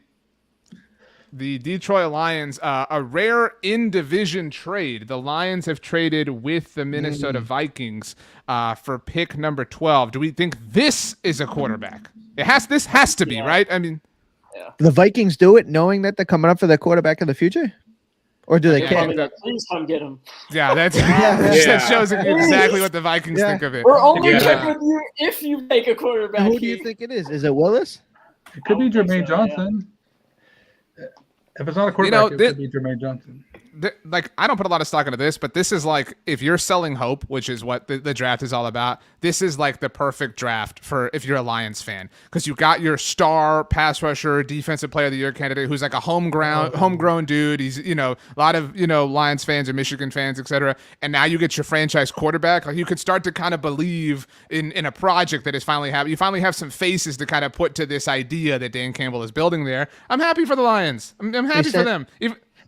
Go ahead. They sent pick 32, 34, and 66 for 12 and 46. Quarterback. Wow. So let's see. Say that again, please, Tony. They sent 32, 34, and 66 for 12 and 46. That's not that much. Yeah, with getting 46 back. You got a second round pick back in that. Right. Yeah, and you only dropped 12 spots. You didn't even drop half a round. I mean, Dude, so the value to trade up this year is low, and I think I would do it. Crazy. I would give a fourth for Zion to move to jump teams. Yeah, I would 100% trade 29, or maybe you could, if it gets close, you could do 24 in 3 of those fifth round. Maybe somebody's desperate enough to just move back and still get a guy where you don't even have to trade the one of the first 4 round picks.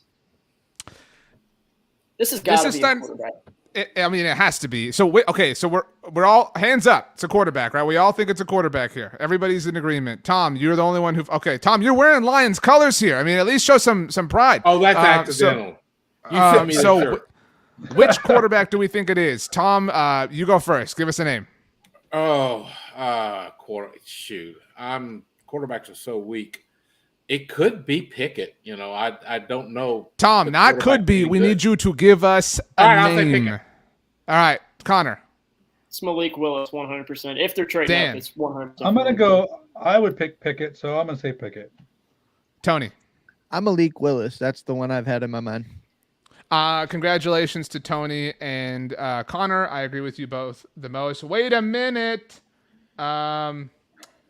The Ringer's Benjamin Solak noted that the Lions traded up not for a quarterback, but as we get the screen up, everybody be cool.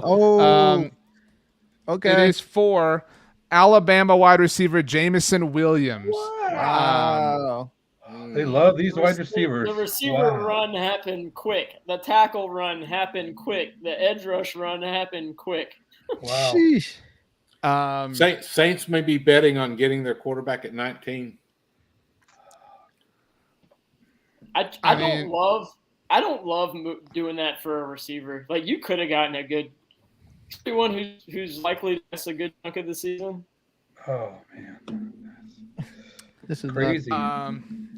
But okay, let's calm down. Let's focus. This is a win for the Cowboys. If we have to kind of bring everything back to the Cowboys, Jameson Williams is not going to Philadelphia. Chris Olave is not going to Philadelphia. I mean, so the wide receiver run happening where it has happened now has been a very good thing. It's still very possible the Eagles walk away. We hated the picks for the Giants. We all agree there. Like, it sucks. They got good players. You know what? Jordan Davis is kind of our, like, that would really suck if he goes to Philly. Who else is in the territory of going to the Eagles? They're going to be on the clock here in about half an hour that we really don't want to see. We hope the Ravens take Jordan Davis, I think, is kind of like a vintage thing. But this is good. This takes a would-be legitimate option away from an in-division rival. Yeah, that's a great point, because they're going to have to Thank pick a you. linebacker now. And, I still was hoping quarterbacks would fall, so it would help us. But then you think about it, now it's affecting everybody else too. So this is going to be interesting. I don't know what the Eagles are going to do now. 2 picks, and none of them will be, unless it's Treylon Burks. They're going to miss out on receiver. I would think the Eagles are going to take Jermaine Johnson with one of those. I mean, Karlaftis maybe, depending Yeah. on who they like to move. Oh my pass gosh! rusher. Speaking of, we have another trade. Oh, my People, Lord. the Eagles are moving up. They have seen, I would imagine, the run on wide receivers. So the Philadelphia Eagles are coming up. I would assume to get one. Does anybody disagree with that? Treylon Burks, then? Is that who's left? I mean, it would have to be. Am I missing someone? Man, the Texans have been talking about trading up Yeah, for days. it's Treylon. If it's a receiver, It has to be Treylon Burks, or That would sting. I'm a Burks so the guy, Eagles. so that would hurt. The Eagles have officially traded with the Texans. What pick are we at? All right, now? I'm who do we confused. not want to see? Let's go. Who do we not want to see here? Names. Wouldn't they I want move on names. from, like, all their safeties? Kyle this Hamilton. I don't want to see that. Oh, yeah, Traylon Burks, Kyle Hamilton. Okay, here's the compensation. Jordan Schultz has it. The Eagles gave up 15, 124, 162, and 166 to get this pick right now. I'm getting that up on the screen. How far of a move up was that? Is there 15 or 18? 3 spots. They were 19, 4 spots. So you could No, probably 3. move up. You could move up into the top 20 for 129 right now. Maybe No, one 2 of those spots. other Sorry, Connor. 2 spots. That's all it was. They Wow. moved up from. 15. Is this the 15th pick they traded, or was it their 18th pick? It was 15 that they traded. 15, 124, spots. 162, and 166. Okay, that's All from So- pick 13. A first-round Wow. pick and some real late picks, Yeah. which So 4 total picks to move up 1 pick, but later rounds for 3 out of the 4. so. Who do we think it is? I mean, it would have to be Treylon Burks, I think, I would personally. think Well, that's early for Burks, don't you think? I mean, but the run is happening. I mean, Yeah. if you don't wanna want miss one, out. like, it has to be now. I hope but it they, is Burks. I mean, they had, like, it could be for Jermaine Johnson. It could be for Loftus. Could be. Well, let's see. Pat They're Doney- jumping ahead of Pat of Doney's Baltimore. wondering whether it's Jordan Davis, and he specifically Yes. said, "I wonder if they're trying to beat Baltimore," Yep. which is, I mean, again, that was very chalk. That's it. Yes, Um, that's what That's a I good think it move. could be for Jordan Make Davis. the noise. Ding, ding, ding, ding. Matt ding. Matt Davis says, "WTF trades are super cheap." That's a point we obviously been talking about. Don't y'all get on the trade up trade now. Y'all were making me look like a Yeah. fool earlier. You're right. Let's see here. We're all waiting. So okay, we've got 2 votes for Jordan Davis. Tony, Tom, where do your votes fall? for who the Eagles are going for. No, Tom, who the Chargers are Yeah. picking. I wouldn't be surprised. Maybe they might want to go line and go Linderbaum. Tom's thinking outside the box. Well, I'm not gonna lie. I do like Treylon Burks a lot. If they traded up, which I know they have another pick, but if they traded up for Treylon Burks or Jordan Davis, I'd be okay with that.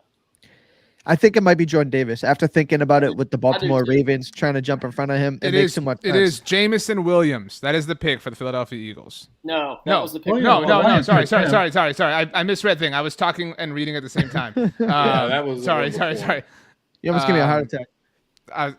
He got picked twice. Boy, he's good. It's a long show. We're doing a long show, guys. Yeah. It's a long day. All right. We'll do it live. Let's see. I hope it's not Jordan Davis because that would be bad news for. It would be bad news if it is Jordan Davis. It is Holy him. crap. All right. Jordan Davis. My first boo of the draft. I mean, I like Jordan Davis, but that doesn't absolutely terrify me like a lot of people think. He a 2-down guy? He's not a 3-down guy? I think he's a 3-down guy, but I just think, I mean, again, he's a really good player, but I don't think he's a guy. I mean, he was my 17th overall player. So at 24, I would have been like, awesome. I think he's a guy who can come in, be a one technique, can give you a little bit more juice as a pass rusher, but he's just going to plug up a ton of – and that's probably what they're looking at is they're looking at the Giants got Saquon Barkley. They just drafted the best run blocker in the draft. The Cowboys have Ezekiel Elliott. They're trying to fix their running game to get back on track. The Commanders have Antonio Gibson, and they like to run the football. So they're probably looking at it as let's go and kind of combat what our division might be trying to do and get a guy who's going to make that difficult on them. Did they lose Fletcher Cox? I can't remember. No, he's back. They actually back. They this is a weird thing. They cut him and designated him a post-June 1st casualty and then re-signed him to a new deal. I didn't know that was possible. It was a weird situation. Weird. The Ravens are hot right now. But you know what, Connor? They might go after Trevor Penning now. This might help you. Baltimore? Or they might want to go back and allow Dallas to come up and get Penning. Everything can change. I don't know. Nobody wants I hope that. I mean, you got the Chargers and you got the Saints still in front of you that could take the tackle. Yeah, I mean, you got at least two teams that I think are really hunting tackles right here. With Jordan Davis off the board, the Chargers are probably honing in on him. The Saints already got their receiver, so I think one of those two teams could take your last first round graded tackle. Whose dog? My dog. Nice. Wow, that really sucks. Wow. Do y'all think that Jermaine Johnson gets down to 19 and the Eagles double dip on D-line, or would that be what they would look to do, or you think they're going wide receiver? I mean, I don't think Washington's taking an edge. I don't think the Chargers are taking an edge. Houston could take an edge there. That could be a guy that they consider. Where's Washington picking now again with the trade? They are right behind Houston. Yeah, they're at 16. 16. Okay, Houston's now at 15. Okay, getting confusing. Yeah. So Houston went with Derek Stingley at 3, and they were rumored to like either one of those edge rushers or one of the offensive linemen, Ickey Ekwonu, Evan Neal. So Trevor Penning could be an option at Houston with Laramie Tunsil at left tackle. A lot of people think Penning could be a better right tackle than left tackle, so Penning could be an option there.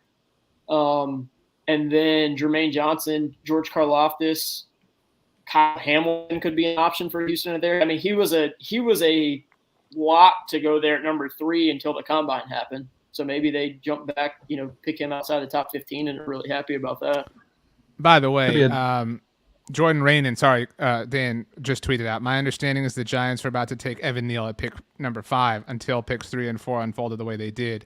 Joe Shane Albert admitted they were able to wait since 3 offensive tackles were available. Thibodeaux was the pick because they saw a big drop off at edge. So again, what a shocker that a team with 2 first-round picks got both. They were going to take the second guy they got with the first pick that they had. So, no, we talked about that very, very exact thing, that they might choose that strategy with the way the draft started. I mean, let me ask you guys and the people listening here. I'd like to get y'all's opinion on it too. But if you're the Cowboys, you're sitting at 24 right now. Let's just say these next few picks, are edge or offensive line.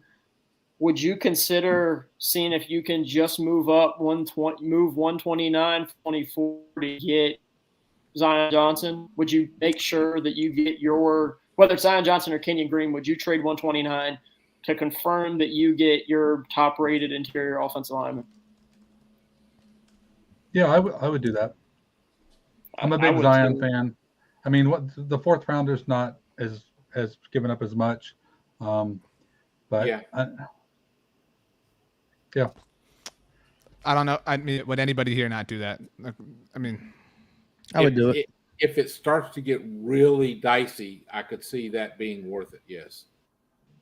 I'm worried about New England and Arizona, and they're at 21 and 23 for Zion. I think I did hear Broadus say on the radio that Houston was considering taking Kenyon Green, so he could be in consideration here for this next pick that they traded back. Especially if Kenyon Green goes here at Houston, I would definitely look at moving up to make sure you got Zion Johnson. Because I mean, let's just talk about it real quick. Let's say Trevor Penning goes to the Saints. Let's say Zion Johnson goes to the Patriots. Let's say Kenyon Green goes to Houston. And Burks goes at some point. It's doomsday. But let's say all of that happens. What are we then talking about? Nakobe Dean? Hopefully not Tyler Smith. Looking to move back if that happens, honestly. Yeah. Tyler Linderbaum is a freak pick. I would be okay with 3 of those picks, honestly. I mean, moving down, I'm not opposed to it, but if we're sitting there and we can take – I'm okay with Nakobe Dean. I'm okay with Tyler Linderbaum. Like, I would love Zion Johnson. That's been my guy. So, I don't know. I mean, my doomsday scenario was Trevor Penning, and there's enough on the board, at least right now, that makes me think that they don't have to do that. And if they did do it, it's because they wanted to, and that scares me. Right. Quick interruption. The Texas Spartan on Twitch. This is one of our first streams on Twitch. What's up, Texas Spartan? Everybody give Texas Spartan some love. The Eagles took Jordan Davis. It sucks. But the Ravens pick is in. Is everybody ready to discuss this? Just always take good football players. Well, they were going to take Jordan Davis in all likelihood, and they have now taken perhaps the best player in the draft, Kyle Hamilton. Don't understand it. That sucks. How do they get so lucky? They're a good. I mean, well, think to your point, Dan. It's like Connor. I mean, you said it like you were like the Ravens are hot. Like the Ravens had 30 seconds of being pissed off before they were like, oh, we'll just take Kyle Hamilton. I mean, is there any doubt that Kyle Hamilton's going to be like he's going to make like be a first team All Pro like 5 times in the next 7 years? Kid's a baller. It just sucks. So at least there's no chance of him going to any of the NFC East teams. So I like him being on that side. Like Dan said, I like being on the AFC side. It seems like all the talent's over there right now. So are the Texans picking next then?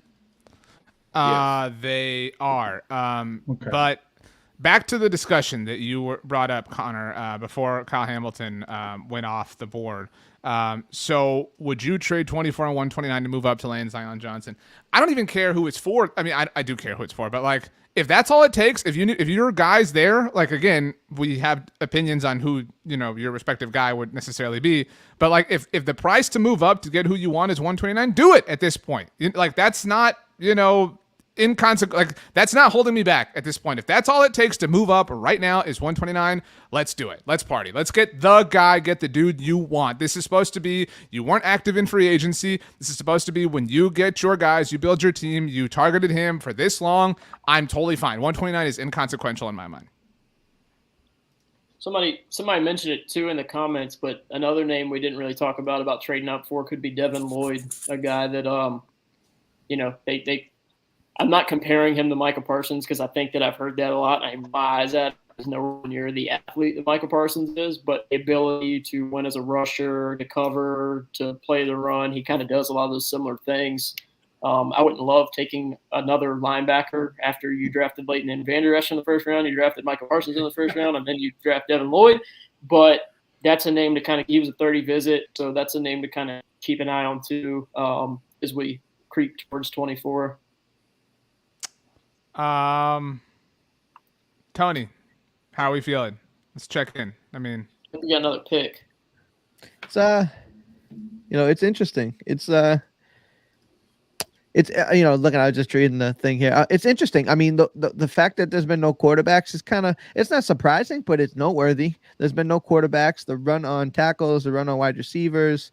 I mean, the situation for the Cowboys is a lot of the guys that we were talking about or linked to have come off the board, but there are still some guys that are there. And I think Connor's right on the money with, if you need to move up a little bit, the capital, what it's costing isn't as much as it has been in last year. So if they get close, I would jump on it. So, I'm in an okay mood right now with everything going on. Connor, are you upset? Are you happy? Is this what you expected? I mean, how are we feeling? I mean, I would have. Actually, Connor, I want to ask you a different question, Connor. So the Giants have drafted Kayvon Thibodeaux. The Giants have drafted Jordan Davis. I don't think that those things should sway your draft strategy. But if the Cowboys were on the fence, that was the report all day long, right? The room is split on Traylon Burks, whatever. They're going all over the place. Do you not need offensive line help? Like that was the glaring need already, right? Coming into this draft, you needed to get help along the offensive line, but that need has only been stressed over the course of the last 2 hours. Yeah, I mean, for sure. But truthfully, even if they didn't draft a single edge rusher, it was still going to be a huge need. But now that you got Jordan Davis and Kayvon Thibodeaux in the division, it makes it worse for sure. And like I said, I hate to keep knocking it, but I wish Trevor Penning would go, and I wish those guards would be there so we know, okay, we're not going to take a reach on the small school tackle. And if those two guards are there and they take Tyler Smith over Zion Johnson or Kenyon Green, my head's gonna blow off. And on this, anybody just see Bear's tweet? What is that? The Eagles have traded up again. Oh my gosh! Jermaine Johnson. That's what I was thinking. With the Texans again. Texans been trying to move back all night. Right. But that was their pick. That was they Philly's found a trading pick. partner.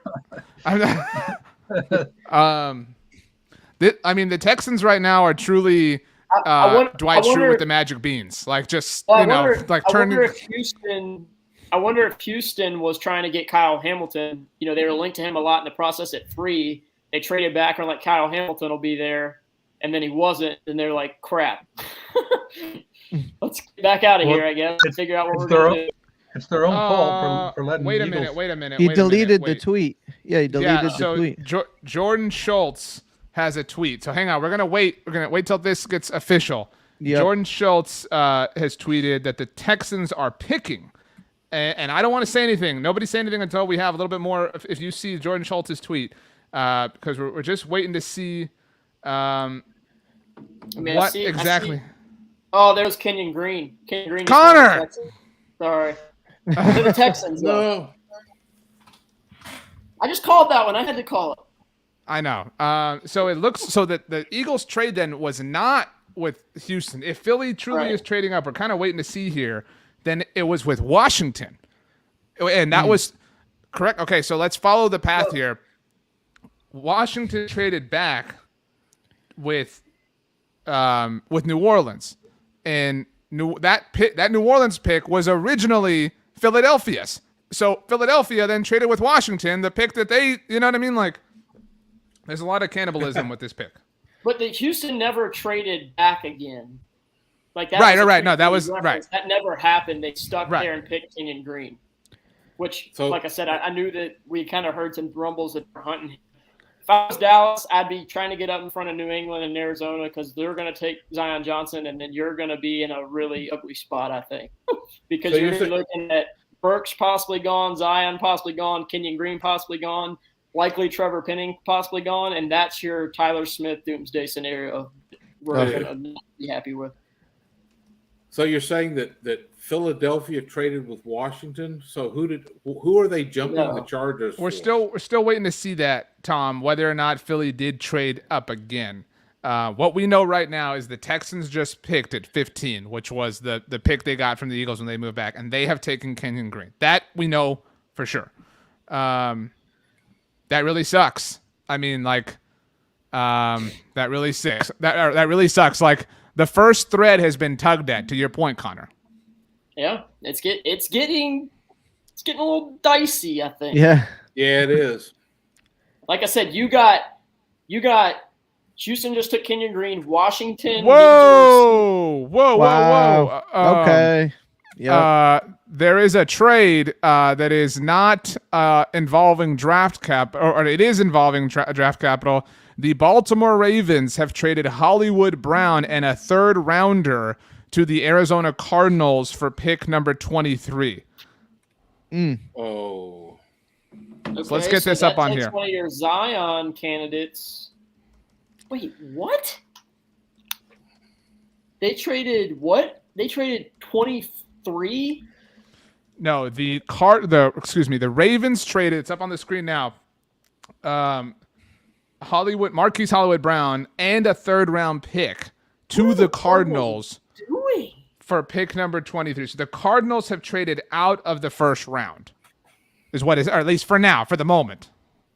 Right. Okay, well that takes I think your Zion candidate, unless Arizona really wanted Kenyon Green went and they said screw it, we're going to get out and pick up a receiver. But look at it, you got the Chargers who need offensive line, so they could go Trevor Penning here. They could go Treylon Burks. You need the Saints who need offensive line. They already went receiver. No quarterbacks have gone. There hasn't been a quarterback to go, right? No. So, I mean, I still think. I mean, I don't know. New England has been linked to Devin Lloyd a lot. I don't know. It's getting close. I think you really do need to consider coming up in front of New England. Maybe. I mean, New England's not taking a quarterback. Baltimore's not taking a quarterback. Green Bay's not taking a quarterback. Okay, Connor. I'm sorry. There's a lot happening here. We're trying to to stay, with the times. That's why this show is live. So, okay, to recap here, the Baltimore Ravens took Kyle Hamilton at 14. The Houston Texans took Kenyon Green at 15. When the Washington Commanders were on the clock, seemingly at 16, the Baltimore Ravens then traded wide receiver Hollywood Brown and their third-round pick to the Arizona Cardinals for pick number 23. The pick is in for the Washington Commanders, and another receiver is off the board, Jahan Dotson, now in the NFC East. He was Daniel Jeremiah's mock draft pick for the Cowboys in his final mock, but he is now gone. So there was out.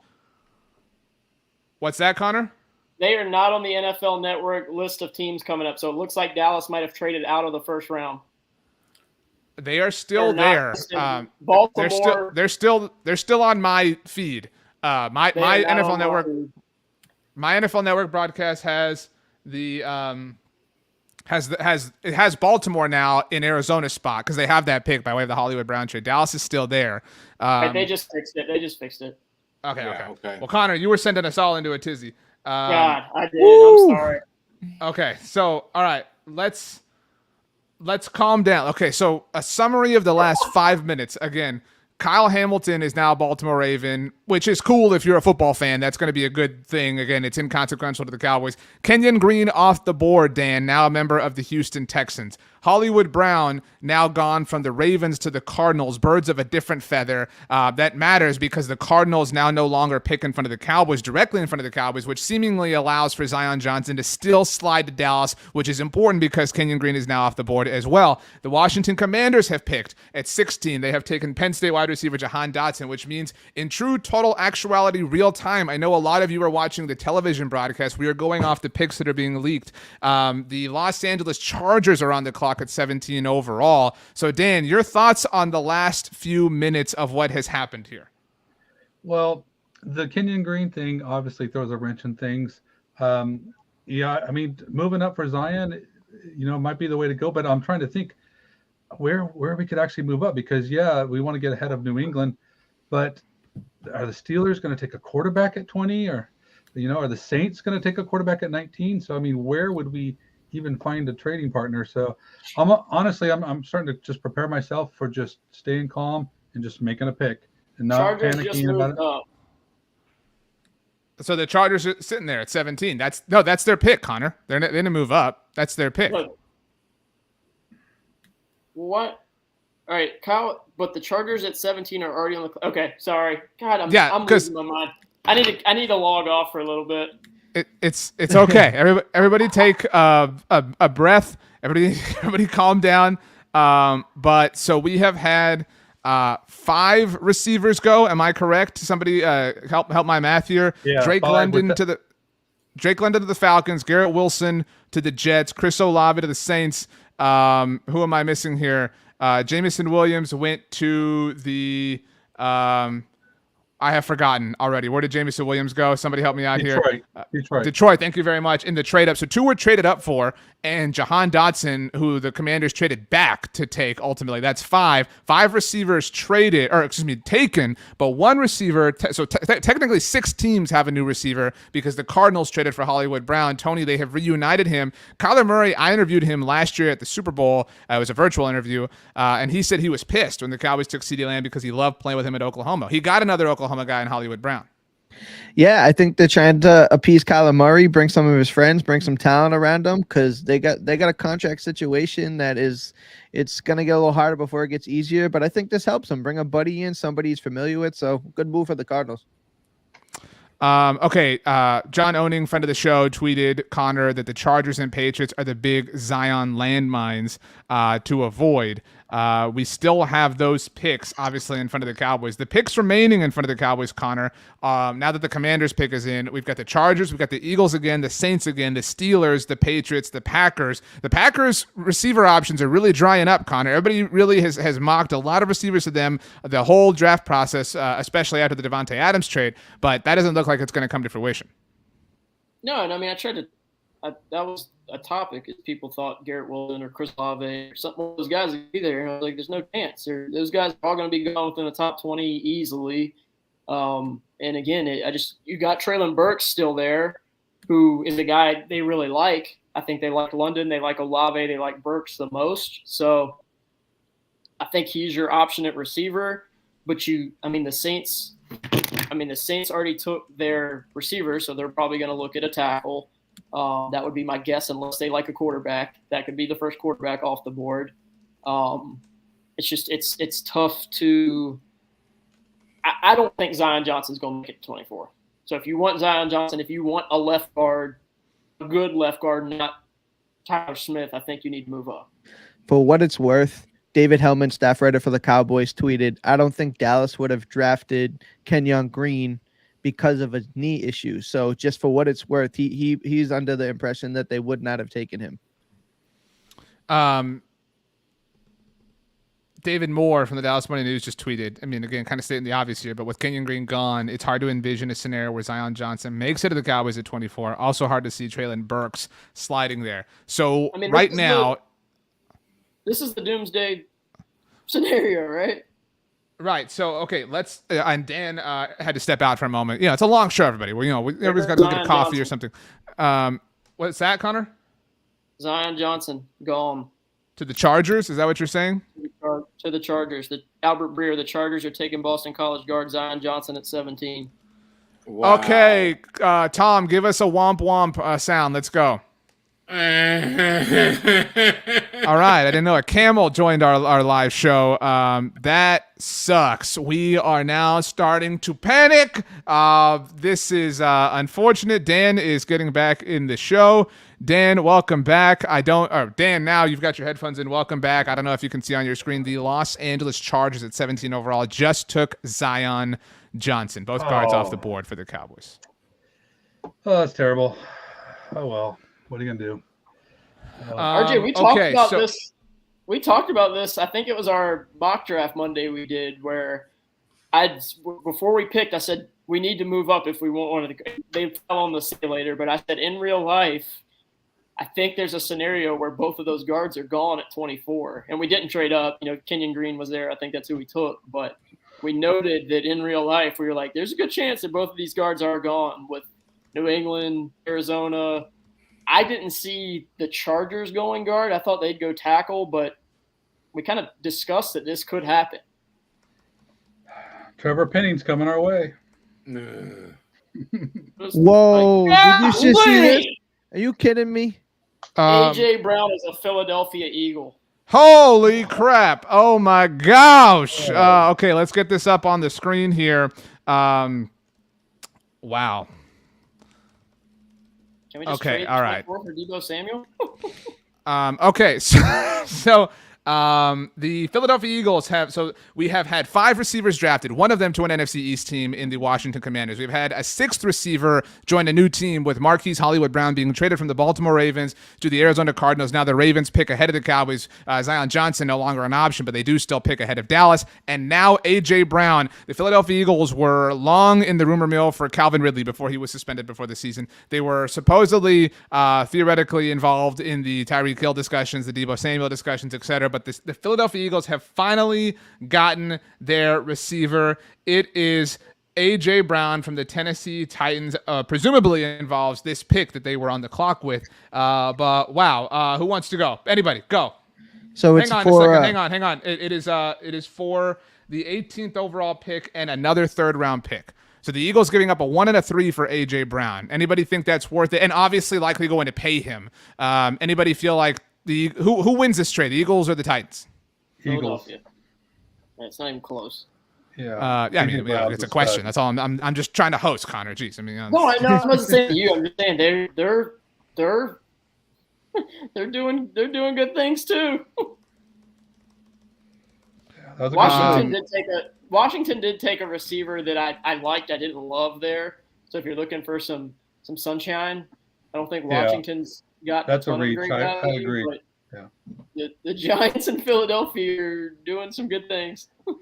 Here, I thought there weren't any great players for Philly to take there, and then they turn around and trade for one. So that's unpleasant. Would you guys get on the phone with San Francisco? I wonder what Cleveland can get for a They don't have now. a first-round pick. Wow. Okay, so to recap, the additions in the NFC East, because the Cowboys are charged with picking a player that is going to help them in that quest in about, an hour. The Giants have added along their pass rush and Kayvon Thibodeaux. They have strengthened their offensive line in the future with an Evan Neal. The Commanders have added a wide receiver for Carson Wentz. Jahan Dotson and Terry McLaurin, you could do a lot worse as a wide receiver duo. Not to mention the Commanders picked up an extra 3rd and 4th round pick. I know those aren't big deals, but they are still assets. The Philadelphia Eagles have added Jordan Davis, one of the most beloved players throughout the entire draft process. They were aggressive in going up to get him and then aggressive in trading for a receiver. They did not walk away with Chris Olave or Jameson Williams or Garrett Wilson or whoever. Instead, they get a proven commodity in A.J. Brown. Is anybody going to disagree with the idea that this is just about the worst night that we could have possibly had to this point as Dallas Cowboys fans, including the idea that both Kenyon Green and Zion Johnson are off the board for the Cowboys? Anybody want to fight that argument? I surrender. I mean, it's not great for the Cowboys as far as the players available, but I think I'm not happy about what the Eagles are doing, but the other two teams not really bother me so much. So I think Dotson was a reach, honestly, for that early. But they traded back. I mean, so they I think that's important to measure in the the overall picture. Yeah, but they still at 16. It seems like a panic move, honestly, because the receivers are there was like 4 or 5 of them went in a 5-pick span or something. It was just like crazy. So to me, that has panic written all over it.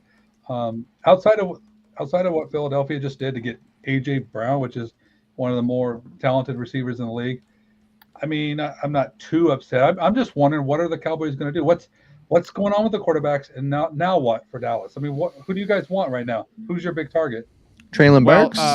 Well, on the subject of that, he is now off the board because the Tennessee Titans, I don't know if you guys know this or not, when you trade away a wide receiver, you are in the market for one, and the Tennessee Titans traded A.J. Brown moments ago. They have replaced him with Traylon Burks. That is your 6th wide receiver drafted so far tonight. There's your A.J. replacement right there. It's a player comparison right there with the Tom. We'll see you in a moment. Keep going, Connor. This was one of the reasons I'm worried about sticking because, again, you do a PFF simulator and it's great. You got Zion Johnson there, you got Kenyon Green there, you got Traylon Burks there, you got Jahan Dotson there. That stuff isn't totally realistic. You have to know what these teams are considering doing. And we talked about it on the mock drafts Mondays. I don't know what Green Bay's going to do here. Green Bay needed a receiver, and they don't have receivers worth taking anymore. So you could see Sky Moore, George Pickens go, and then it's gonna get ugly, man. You're gonna be. It's gonna be. I don't know. This is an interesting fall, and it likely, unless New Orleans saves you, I think you'll. I mean, Trevor Penning's probably the option there, unless they go Bernard Raymond. I mean, I don't know. It's. I think Connor,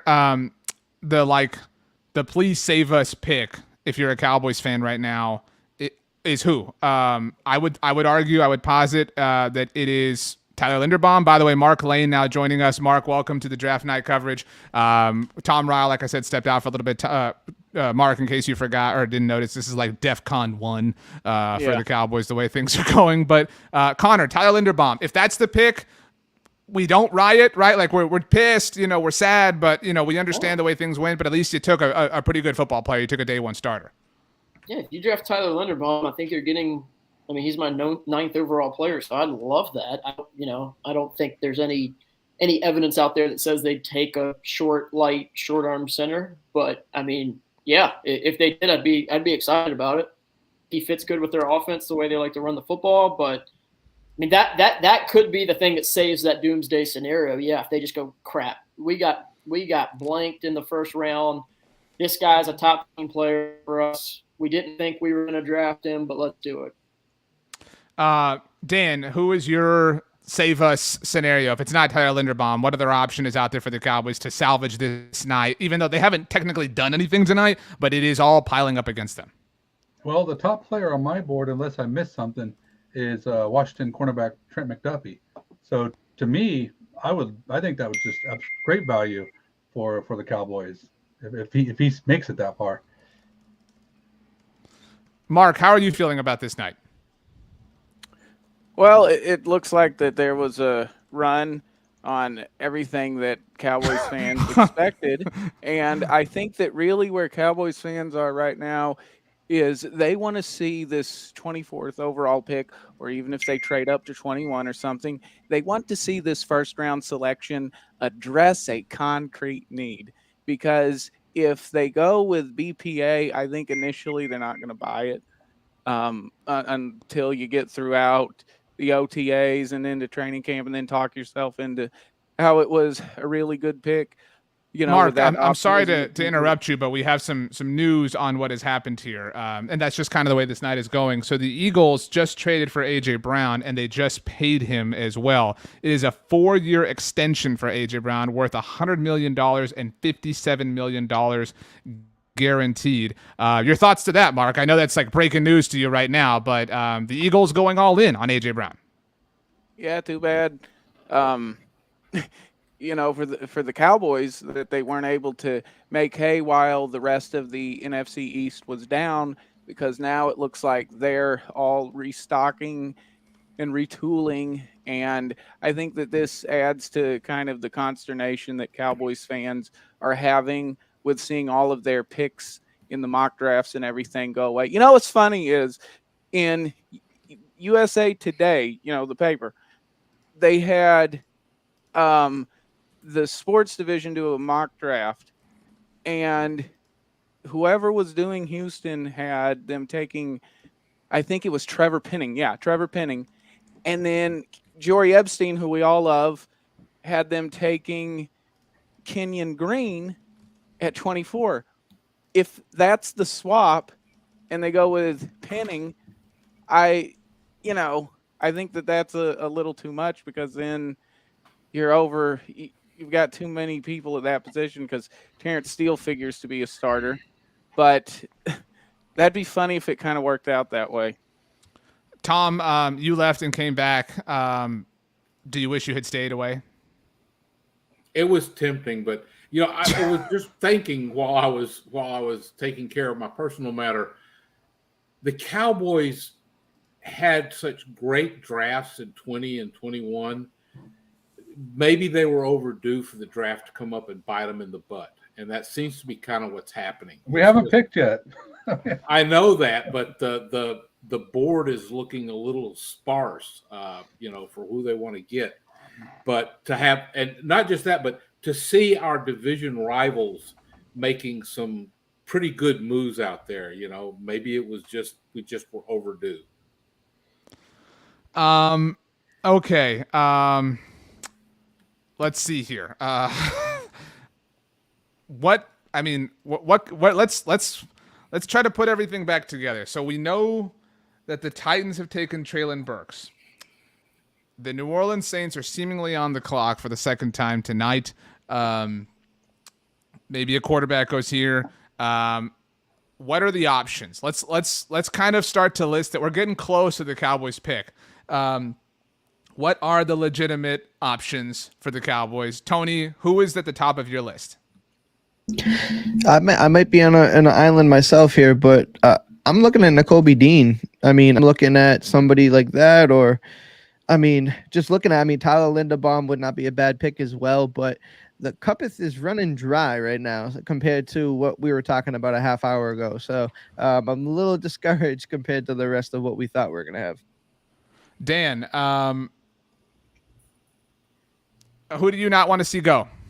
That's because I almost don't want to say anything out loud, but who are you terrified goes next? Because Connor's been saying that we're approaching like Armageddon, right? The horrible situation. Like what is the next domino to fall to create that horrible situation for the Cowboys?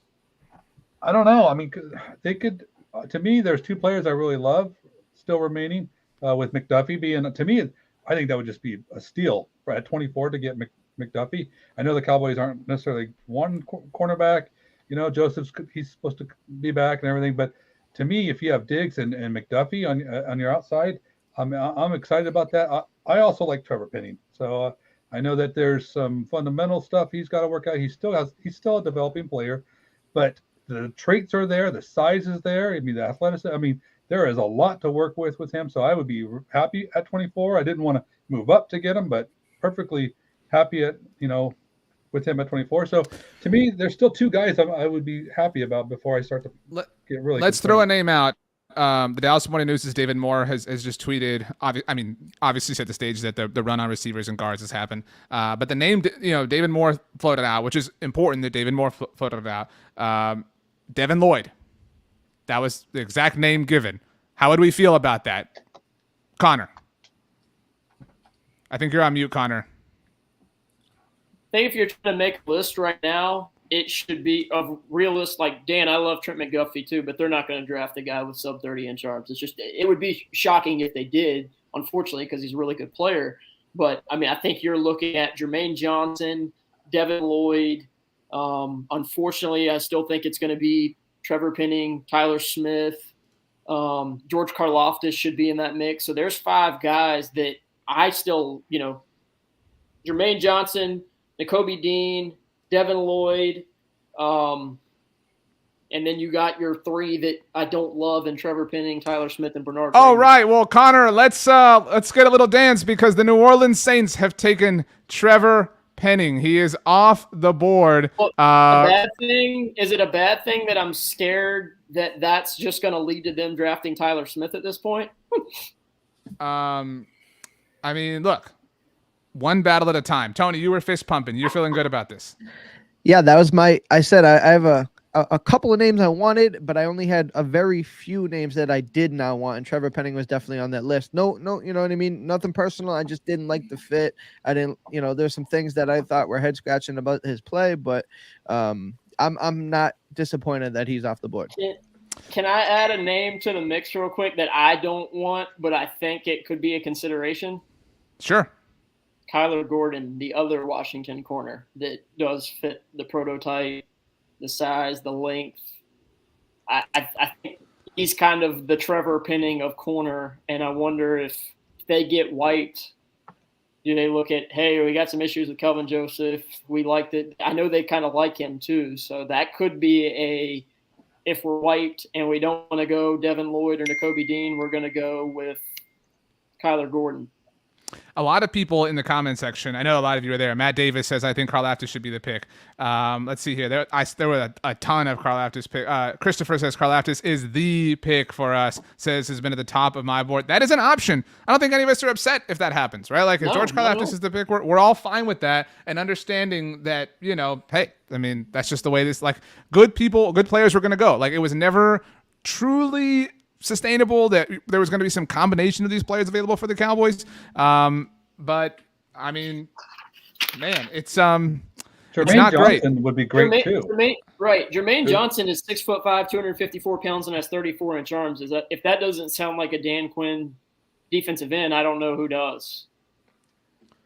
I agree. That would be awesome. I would take Jermaine Johnson. I thought he was never going to get past the Eagles. So in my mind, it never really kind of floated as an opportunity. But Jermaine Johnson got some tools that Dan Quinn could really work with. So we're putting together a list here that includes Jermaine of players we would be fine with. Jermaine Johnson, Dan, I know you threw out Trent McDuffie, but Connor, again, kind of injecting the Cowboy factor. But so Jermaine Johnson, George Karlaftis, Devin Lloyd, Tyler Linderbaum's on that list, obviously. But again, the Cowboy, Nakobe Dean's on that list. So there's 5 options that we're all willing to sit here and say night one was a success for the Cowboys in spite of what happened around them. I'm really curious to see what New England and Green Bay do, because I think the Patriots will take McDuffie. I think Connor froze, by the way. Is he frozen for everybody else? He's for me, yeah. Yeah, okay. He's really thinking. Making a good point there. That's like how the night's gone for the Cowboys draft. The draft experts now is frozen. You're back. Wow. Connor, it's a great point. We were all sure of it. I just gave you guys the most hot take ever, but I blacked out as soon as it happened, so you'll never get to hear it again. It sounded awesome, Connor. So now that, by the way, getting back to the draft, now that Trevor Penning has gone to the Saints, the Steelers are on the clock. We have now reached the 20s. Does anybody think the Steelers are going to go quarterback while I go use the restroom? I hope so. Right? We need to see quarterbacks. Yeah, what'd you say? I think so.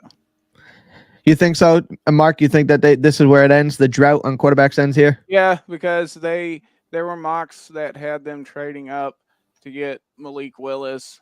So I think that since the quarterbacks have fallen and they don't have to trade up, I think that they'll take either Willis or Kenny Pickett. So I think the drought ends here, which I think that's what's contributed to Dallas missing out on everybody, is the fact that there were no quarterbacks, because all of the mock drafts had a quarterback. It was usually Willis going 6 to Carolina.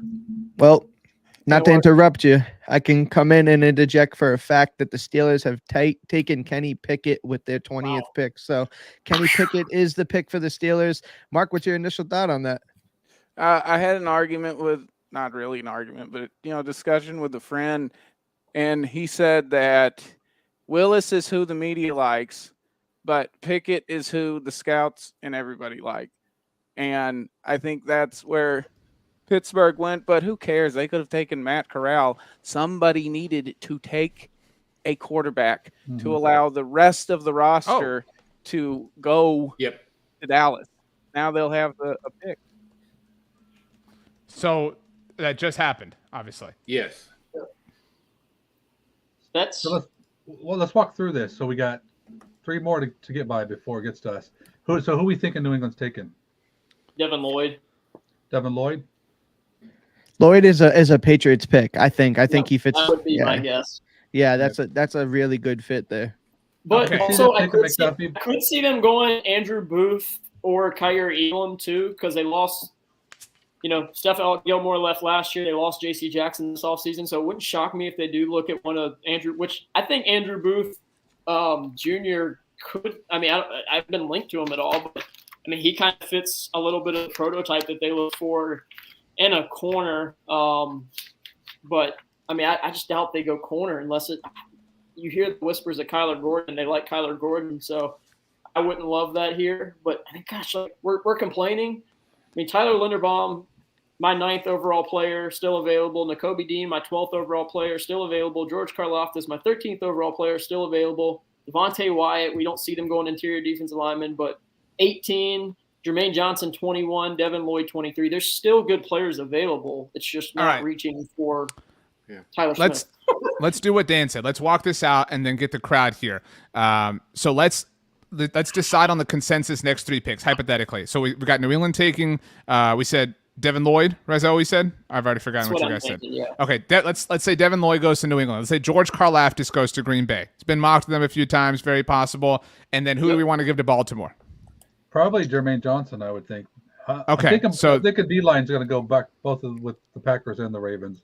Okay, so let's say those are the picks for everyone who's watching, and we love you all very much. We're enjoying celebrating the draft with you. But say that Devin Lloyd, George Karlaftis, and Jermaine Johnson go. Who should the Cowboys pick in that hypothetical? Because we're looking at that potentially being the case. Tom, let's get you back on screen. Sorry about that. No, you're good.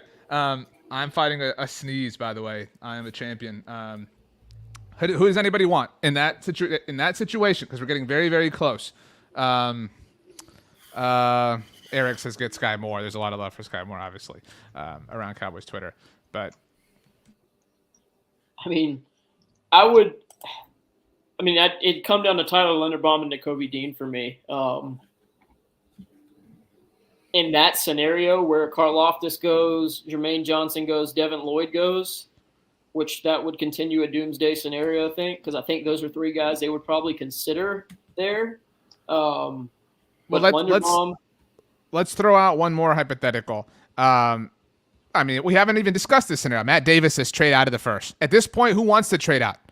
Like at this point, is anybody a fan of trading out? Like, I would, but they're not going to do it because Steven likes the 5th-year option.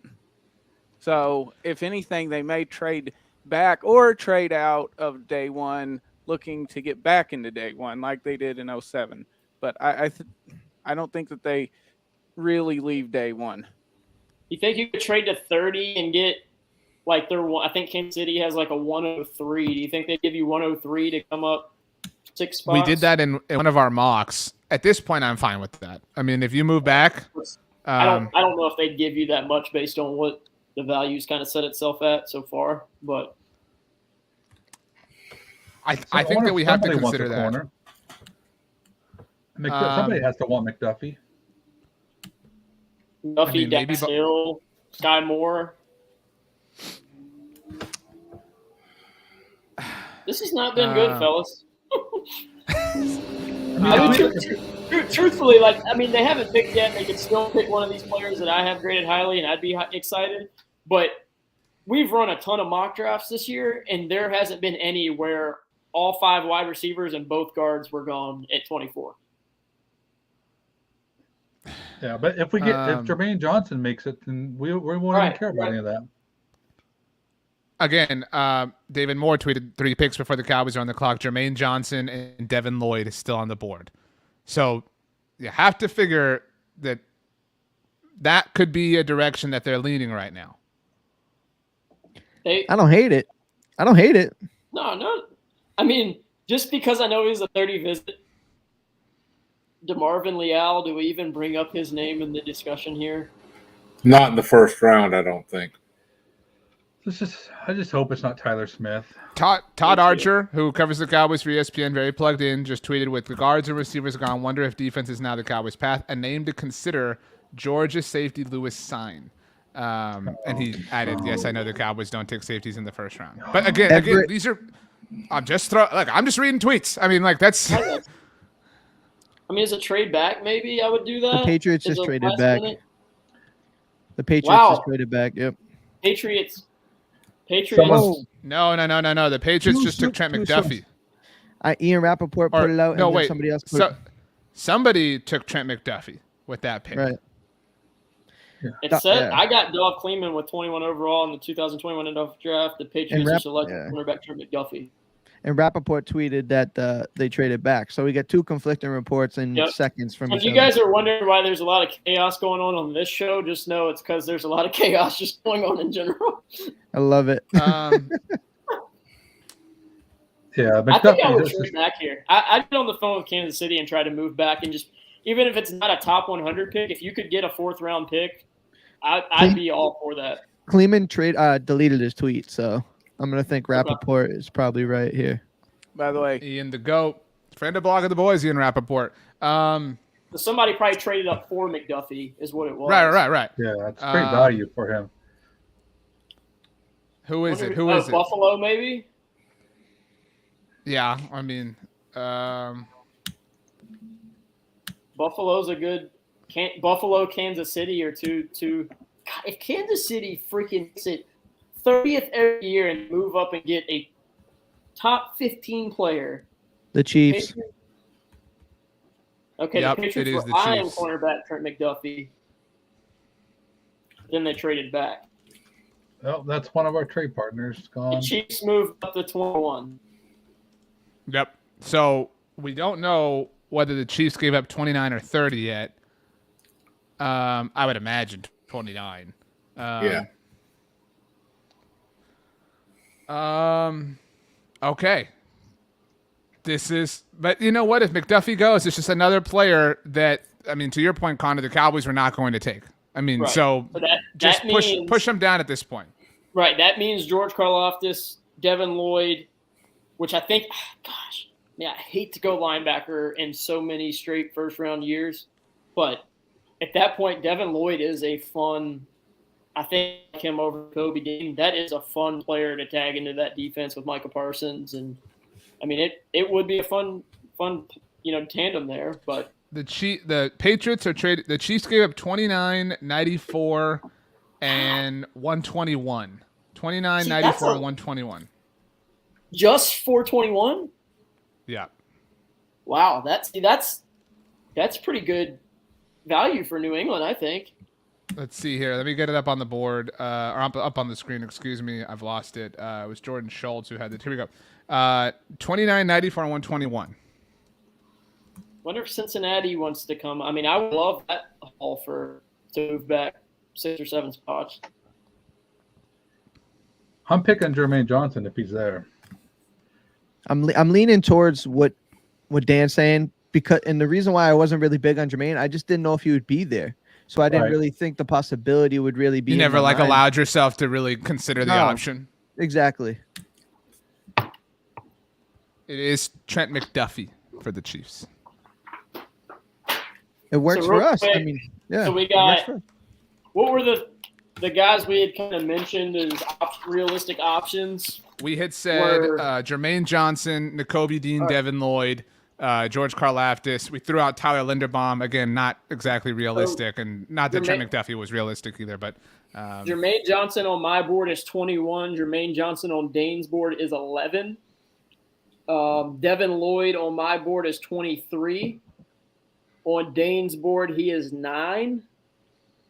And then Karlaftis on my board is 13. On Dane's board, he is 18. So that would all three of those guys would be great value at 24, especially in a doomsday scenario. Like Dan said earlier, at this point, just don't take Tyler Smith. That exists though. That exists as an option right now.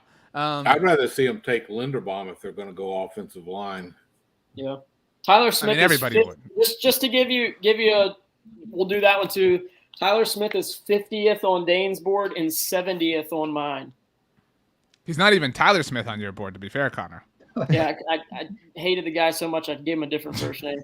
And he's not even listed as a tackle. His report is right, but where I have him on the big board, I just was having dreams of the Tennessee offensive line from last year. Also a member of the Kansas City Chiefs, by the way, on the subject of players the Chiefs landed. Man. Okay, so let's kind of build the spectrum. Okay, the top Cowboys option consensus here among all of us is Jermaine Johnson. Is that our ceiling right now? That's who I want. I would agree with that. Connor, Mark, you agree? What was the question? Okay, so we're establishing the spectrum of how we're gonna feel satisfied. So the best option available for the Cowboys in our mind right now, as we sit, with the Chiefs having picked 2 picks away, Jermaine Johnson, right? Best available pick within reality based on how the Cowboys draft. I would want Karlaftis, and I said it a few weeks ago. So let's just go with that. Yeah, I mean, I have Karlaftis graded above Jermaine Johnson. Okay, so that's the ceiling. One of those defenders. Right. You get Karlaftis or Jermaine Johnson. What the floor is Tyler Smith, right? Like that's the worst possible pick that they could pull off here. That is the taco pick. Okay. That's literally I tweeted it out earlier. I have Tyler Smith rated as my 70th overall player, and in the 2017 draft, I had Ochoa rated as my 70th overall player. So if they draft Tyler Smith, that was probably my fault. Wow. Well, that sucks to hear, but okay.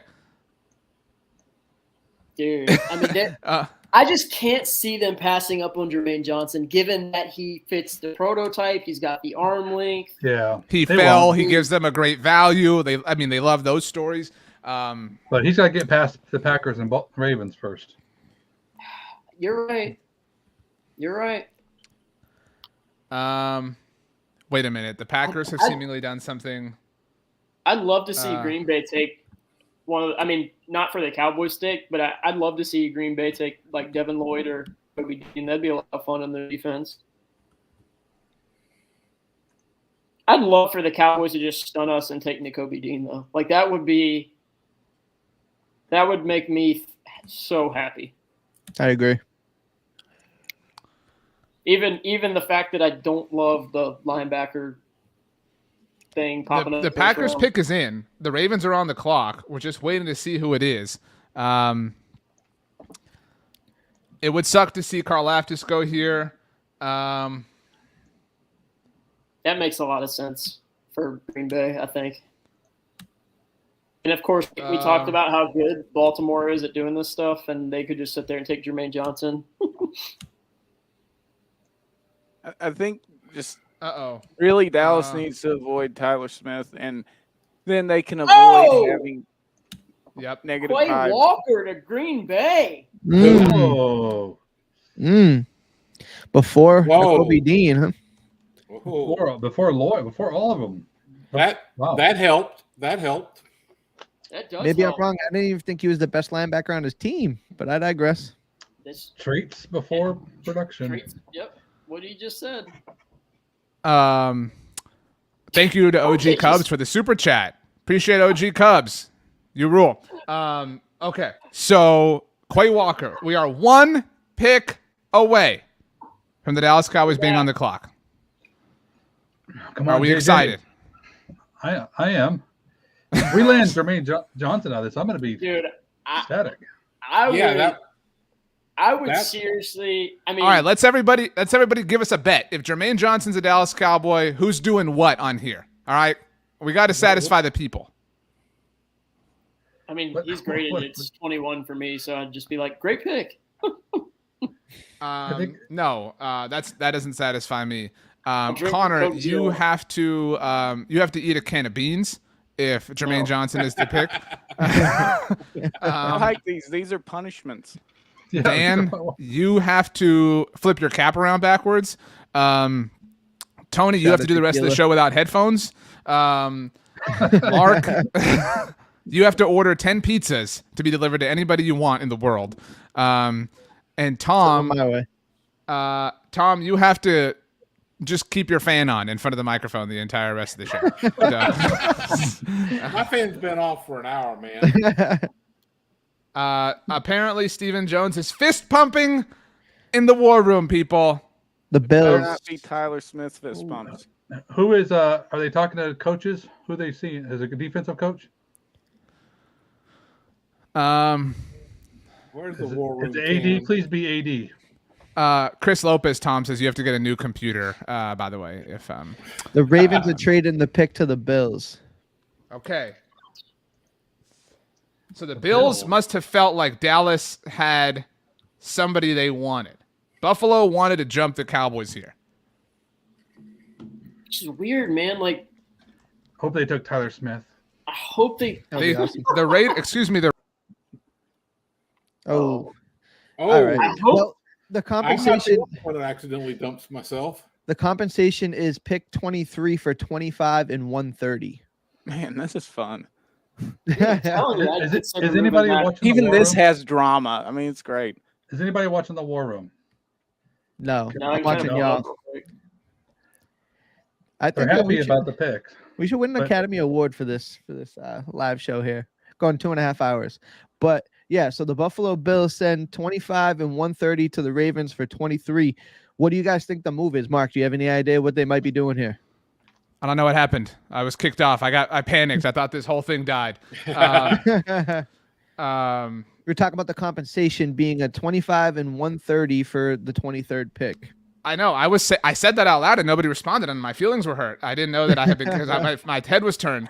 Then you went away all of a sudden. Yeah, I know, Tom. That's literally the situation that I'm explaining. I'm worried Buffalo could be moving up for Johnson here. That's what I'm saying. Buffalo felt that Dallas was about to take their player. Yeah. I mean, I think it's for one of the edge guys. I know they need defensive linemen, but I think they need more defensive tackle than edge. I mean, I think it's going to be one of Karlaftis, Jermaine Johnson, or Devontae Wyatt's a guy that I know has kind of been linked to them. David Moore tweeted that the Cowboys will have either Devin Lloyd or Jermaine Johnson if they want. So it appears that Buffalo is not taking either one of them. Karlaftis probably is what they did. God, I mean, this is that don't mess it up. What Steven talked about in the meeting, it's like, hey, if we got players great, there's no way that Tyler Smith can have a similar grade to Jermaine Johnson. No way. Or it is Khair Elam for the Bills here. I got that in my mock draft. Why did they feel they had to jump us for that? I don't know, but we on the clock. Well, maybe they thought Dallas was willing to trade back. You know what I'm saying? And just you never know. But okay, so the Dallas Cowboys, Tom, we need something special. All right, I want you to do something that you have never done before. The Dallas Cowboys are on the clock. Woo, woo, woo, woo, woo, woo. Tony, give us a scream. Come on, Tony, give us a. Yeah. That's what I'm gonna yell out if they take Jermaine Johnson. Was Jermaine Johnson a 30 visit? I don't think he was he? I don't know. I don't think so. But neither was CD Lamb. Last chance you, Georgia Bulldog, Florida State Seminole, Dallas Cowboy.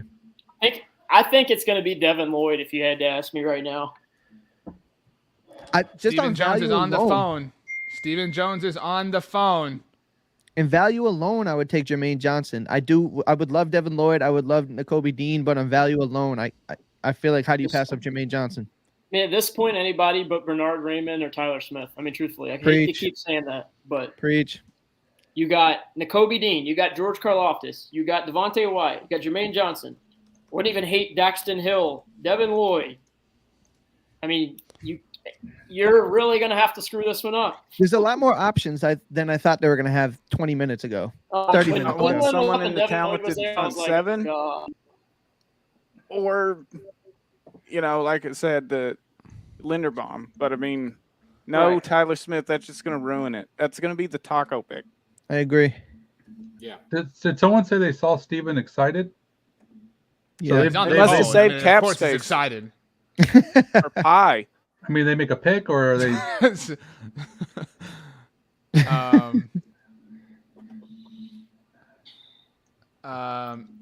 Machota has a great point that since Steven's on the phone, Dallas could be trading back. There's no coordinator on the phone right now, or coach. I mean, obviously. Why would he be excited then? Why is he? More picks, more cheap players, and again, that makes sense with the fact that Buffalo had to jump Dallas because they must have felt that somebody was coming up for that player. I think I make the pick there and take JJ and just be happy about it. I mean, we lost Randy Gregory. But you have Dorrance Armstrong and Dante Fowler. That's 2 for 1. More people are saying it looks like they're trading back. That's what I'm saying. Like the math of that makes sense with the fact that Buffalo came up, the fact that Steven's on the phone. Somebody else. I mean, if Steven would not be the person to be on the phone. Jerry, if it weren't Jerry, it would be one of the coordinators, one of the position coaches, and that hasn't been the case. I don't mind a trade back depending on what happens here. I don't like a trade out of day one, though. No, I mean, again, like depending on it can't be Kansas City. If they trade out of day one, they're going to get back into day one. Just trust me. I trust you. You make a good point. Steven likes that 5th-year option.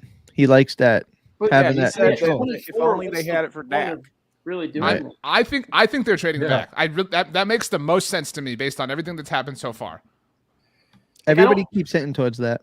I agree with what Mark said, where he said if they move out, they're probably going to move back up. But I just don't like that, because if you're going to move back in and take the guy at 29, why risk losing him? Why wouldn't you just pick him at 24? You better be getting something for that. Who are people moving up for? Jermaine Johnson, Devin Lloyd? Well, it's a corner. Who's the next best corner? Malik Willis? Or Malik Willis? I mean,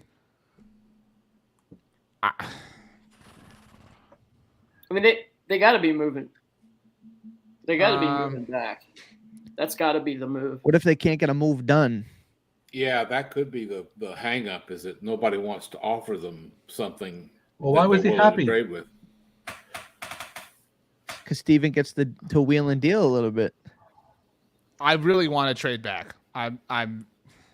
So I guess if somebody were going to get Malik Willis, it'd be the Seahawks, because everybody else after Dallas or the Lions. I mean, the Lions may be coming back up, but I know they gave up 32, right? The Lions. Yeah. I mean, yeah, that's what I mean. So I'm looking at the nearest team, and Seahawks at 40-41. Lions. Houston's been rumored a little bit to maybe consider taking a quarterback. Then we've got at Falcons 43. I'm just saying teams that could want a quarterback. Lions 46. Yeah, if it's a quarterback that's doing the trade up.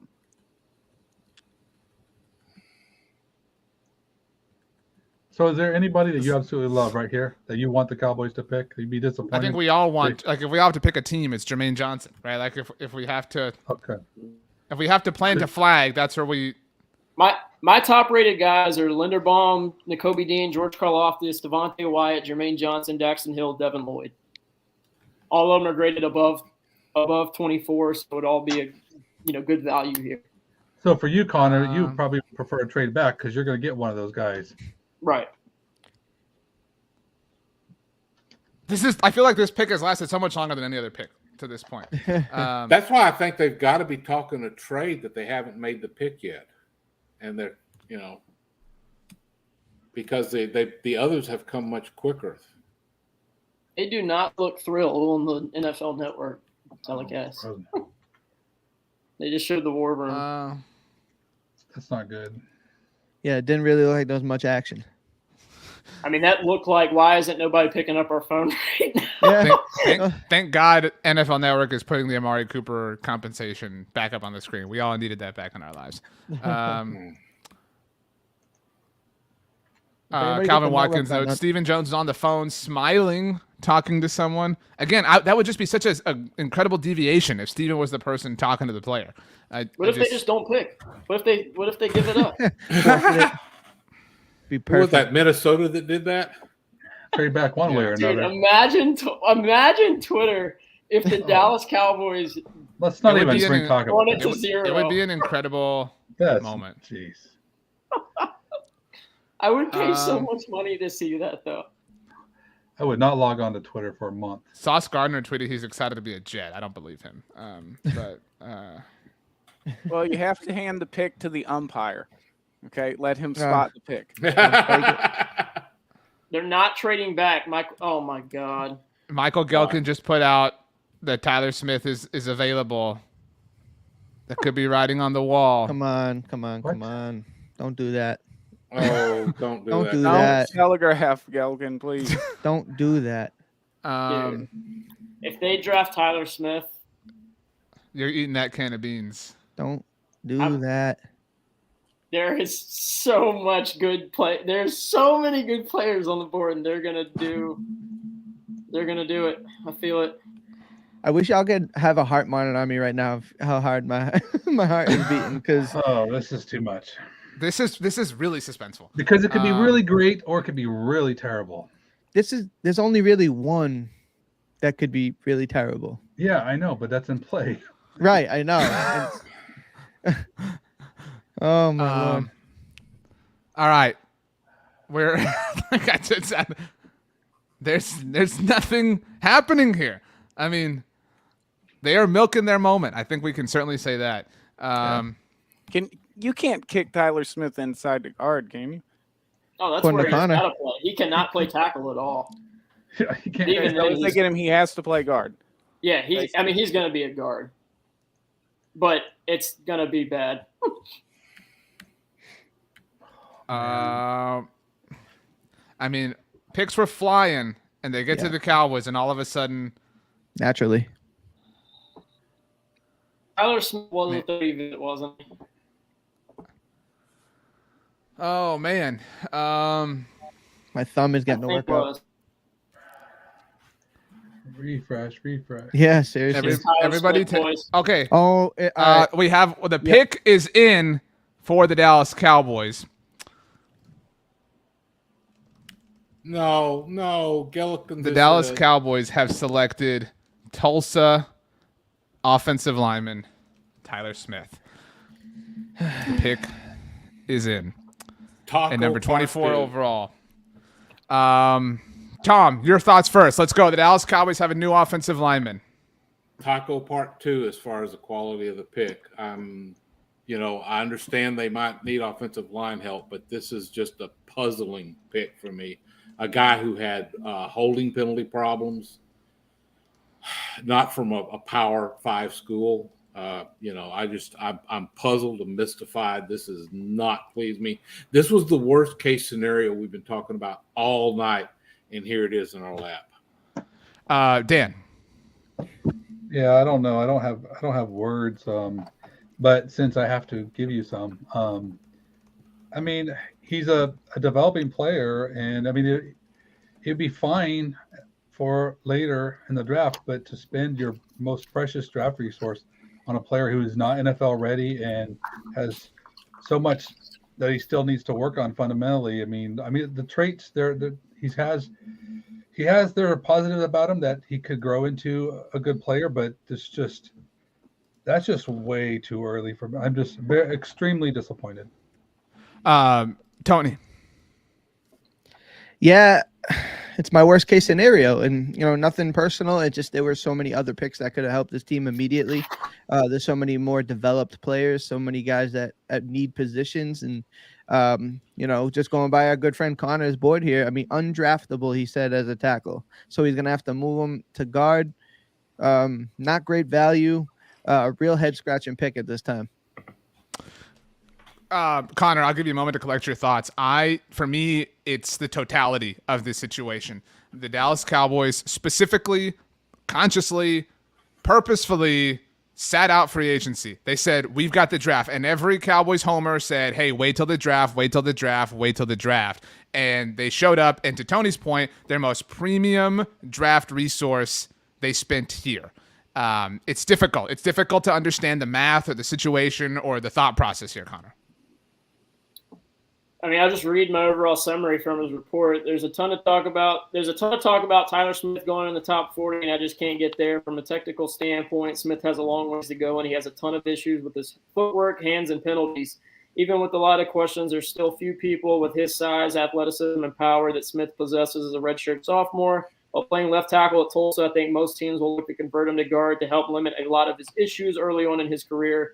While Smith's NFL career is likely based on how developed NFL teams value traits a ton in the draft process, I would have a hard time drafting Smith in the first 2 rounds based on just how raw he is, but I can understand why the NFL is high on the 6'5", 324, 21-year-old.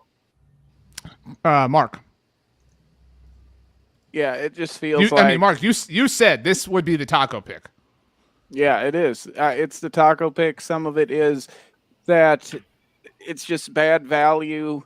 That they weren't able to get one of their guards. So instead of changing their draft strategy of addressing another need with better BPA, they were just so monomaniacal on fixing the offensive line that I think that they got bad value, and it feels like they got Connor Williams.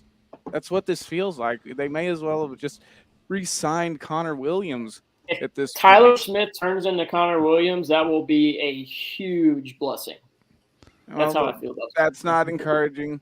I think we bag on Connor Williams too much. He is somewhat of an intellectual because if he could have dinner or whatever with one person, meet a historical person, it would be Hannibal, the Carthage general from antiquity. And he also grew up a Saints fan. So there you go. I will say this too. With a couple of things real quick, and then I'll let everybody else kind of take it. But for one, if you were going to take Tyler Smith, trade back 4 spots and pick up another pick. Nobody was going to take Tyler Smith in front of you, and if they did, whoop-de-doo, it didn't look like they were excited to pick Tyler Smith from the jump. Like they were going to pick up the phone, that was their guy. It feels like they were like, okay, we don't really want to go defense here. We need to go offensive line, so let's do it. So I think they should try to trade back, pick up another pick. We could have at least thought about it that way. And then, I mean, we have to pump the brakes on saying that they're the best drafting team in football when every couple of years they draft a Leighton Vander Esch, a Taco Charlton, a Morris Claiborne. You can't spend your valuables on players who don't help you win games. I today don't think that Tyler Smith is a guy who's going to help you win football games for the foreseeable future. Well, for what it's worth, Pete Prisco over at CBS graded it an A and said it was one of his favorite picks of this draft. Yeah. So there's obviously a mixed bag, I mean, and that's just kind of like, well, what? There are projections where he goes close to where the Cowboys got him. So, and I said I was not going to put lipstick on this pig, and I refused to, but it's still too early to be making any sort of. I mean, I think the Cowboys are a good drafting team, and I'm not going to change that opinion until they can. And I mean, if Tyler Smith turns out to be what I think he's going to be, then I'll have a different thought. But I mean, it's too early to be throwing dirt on this selection. Dirt or sunshine. I mean, or dirt. We can't be like saying he's done. It's a bust already. The problem with the pick, again, for me, isn't necessarily the pick. It's the totality of the situation. It's everything to how we got here. If the Kansas City Chiefs want to make a pick like this, if the Tampa Bay Buccaneers want to make a pick like this, if the Los Angeles Rams want to make a pick like this, they have the currency, not literally, but to be able to afford to be able to do those kinds of things. This is not a team that has shown the ability to do that. Moreover, this is not a team that has the time or the length of time to be able to do it. This is a team that specifically and purposefully did not address any of their major needs in free agency because they had the draft. So you cannot spend that pick this year, this specific pick at this moment in time on a project, on a developmental thing. If not, you are truly like we have all joked and said like, oh, the Cowboys are clearly punting on 2022 and loading up for Sean Payton in 2023. This is the biggest and most visible sign of that, and I don't think that that's being hyperbolic in my personal opinion. No, I mean, that's a fair statement, and that's certainly how we feel. But the Cowboys, they value this guy. They see something different than what we're seeing. And if they see a guy who can come in and step in and play guard and develop into a tackle, then there's a possibility that he turns out to be okay.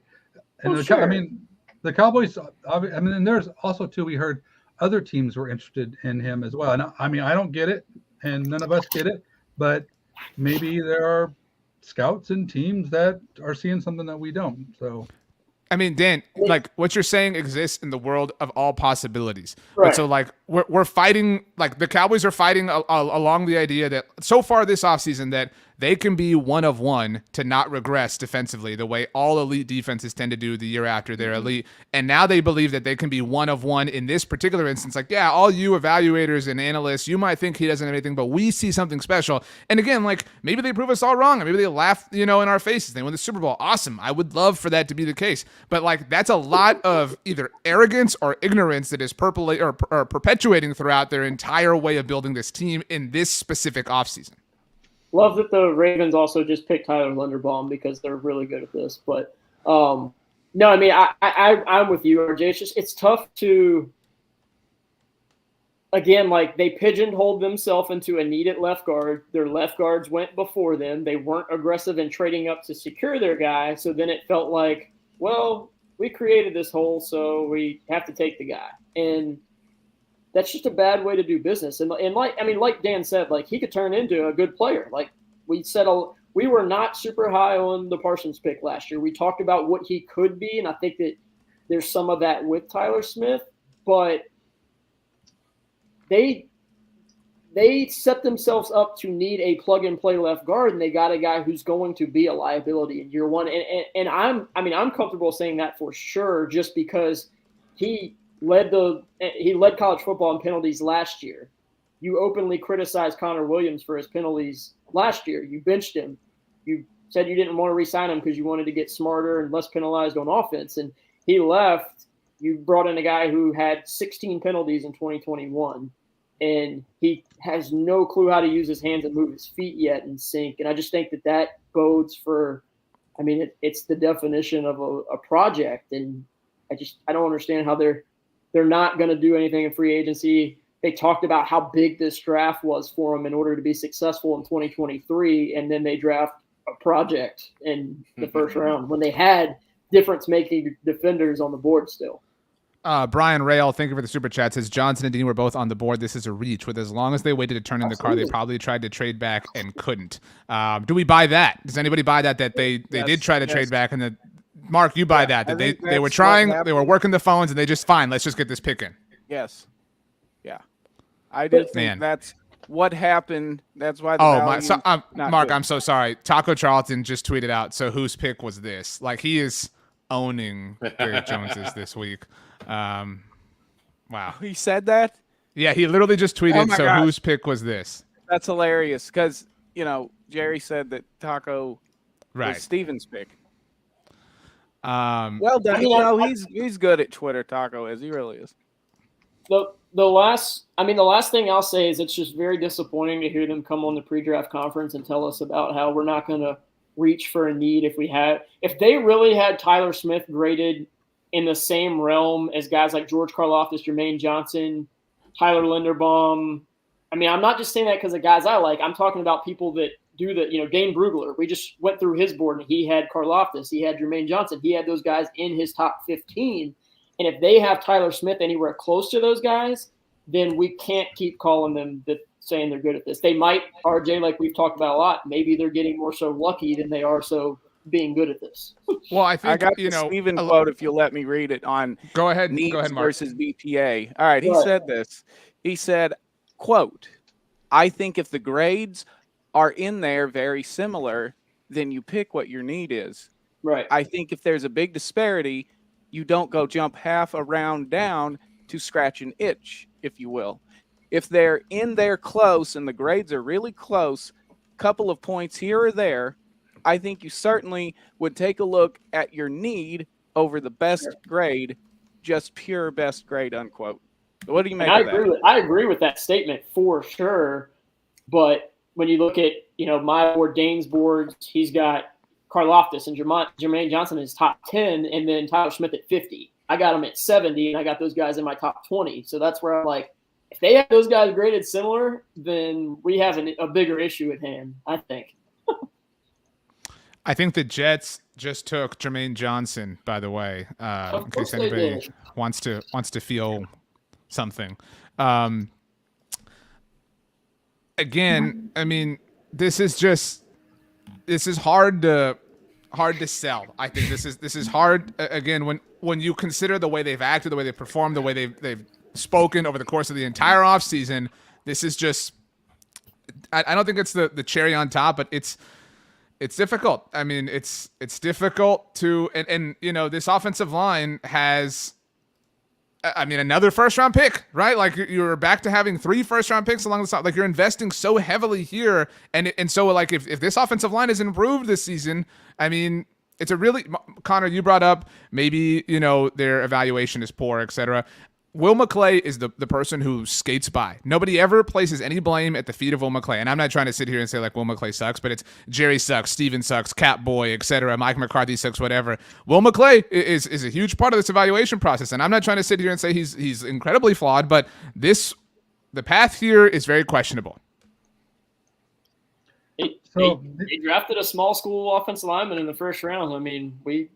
That's something we got to kind of consider moving on from here now, is maybe they're off the Power 5 SEC. It's not that Tulsa's, Northern Iowa, but they're not what we consider, a big-time program. So that gives us some hint and maybe some future picks for this upcoming draft. Maybe I do consider a Sky Moore if he makes it out of the first round. RJ, to your tweet, you put up Tyler Smith, the projected left guard. Are we absolutely certain he's going to win the job over Connor McGovern, at least right out the gate? Like, is that absolutely known for If he certain? doesn't, then this is even worse. I mean, Right. like if this is an even bigger But why am I mistake. nervous? If he's not a day one starter for the Cowboys on the line, then this was a bad pick. Oh, it'll be all I Andre can say. Dillard. Like, it'll be, you have no idea. Yeah, I mean, it's a tough deal right now. Really what you need to Doomsday get out of scenario this. on the roundtable the other day, and it came true, fellas. Really what you need to get out of this is you need for Smith to be available throughout all of off-season workouts. No, I stubbed a toe, the hamstring. He's got to be there for every snap, because if he isn't, that's just going to continue to further this negativity surrounding the pick. So Mark. that's, I think, what you got to get through this spring to get to June and the doldrums of the offseason, just to kind of make this go away, because they overpaid for a need. Mark, to that point, okay, so like, you know, the consensus is that Tyler Smith cannot play along the interior, right? Okay, cool. And you're talking about injuries. His primary like point of stability on the outside is often not around. You know what I mean? So like you're talking about the left side of your offensive line in all likelihood at some point this season is Josh Ball and Tyler Smith, right? Like, does anybody have anything to dispute that would be the case? I mean, like that's awful. That's a terrible world to think about. I do think this is an interesting point from Brian Rail. Says this will come out as McCarthy's pick and they will use it as the excuse to fire Mike.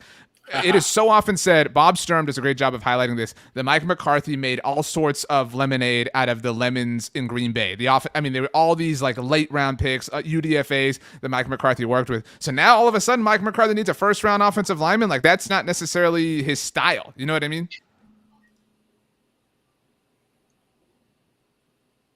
Anybody have a thought or not at all?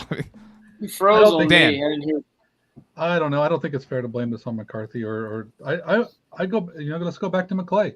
You're saying we should, this needs to fall on him and let's give him some blame. And I think another thing to ask ourselves is let's give him some credit. I mean, and again, I don't want to be defending this because I know that I'm the internal optimist and stuff and blah, blah, but the Cowboys like him, and have they made a bad first round pick with an offensive lineman in the last decade?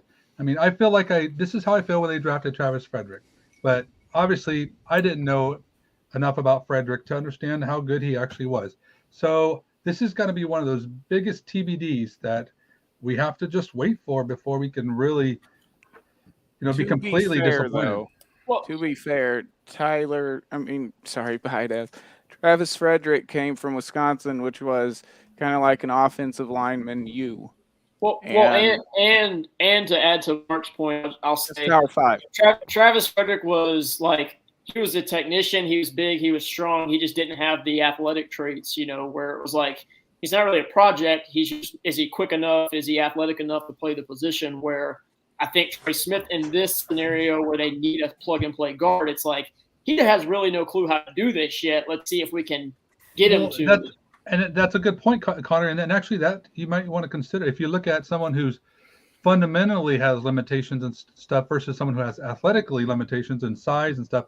That's where Tyler Smith has an advantage because he could be coached to work on the things that he needs to improve. But he has the size, he has the traits, so those things won't go away.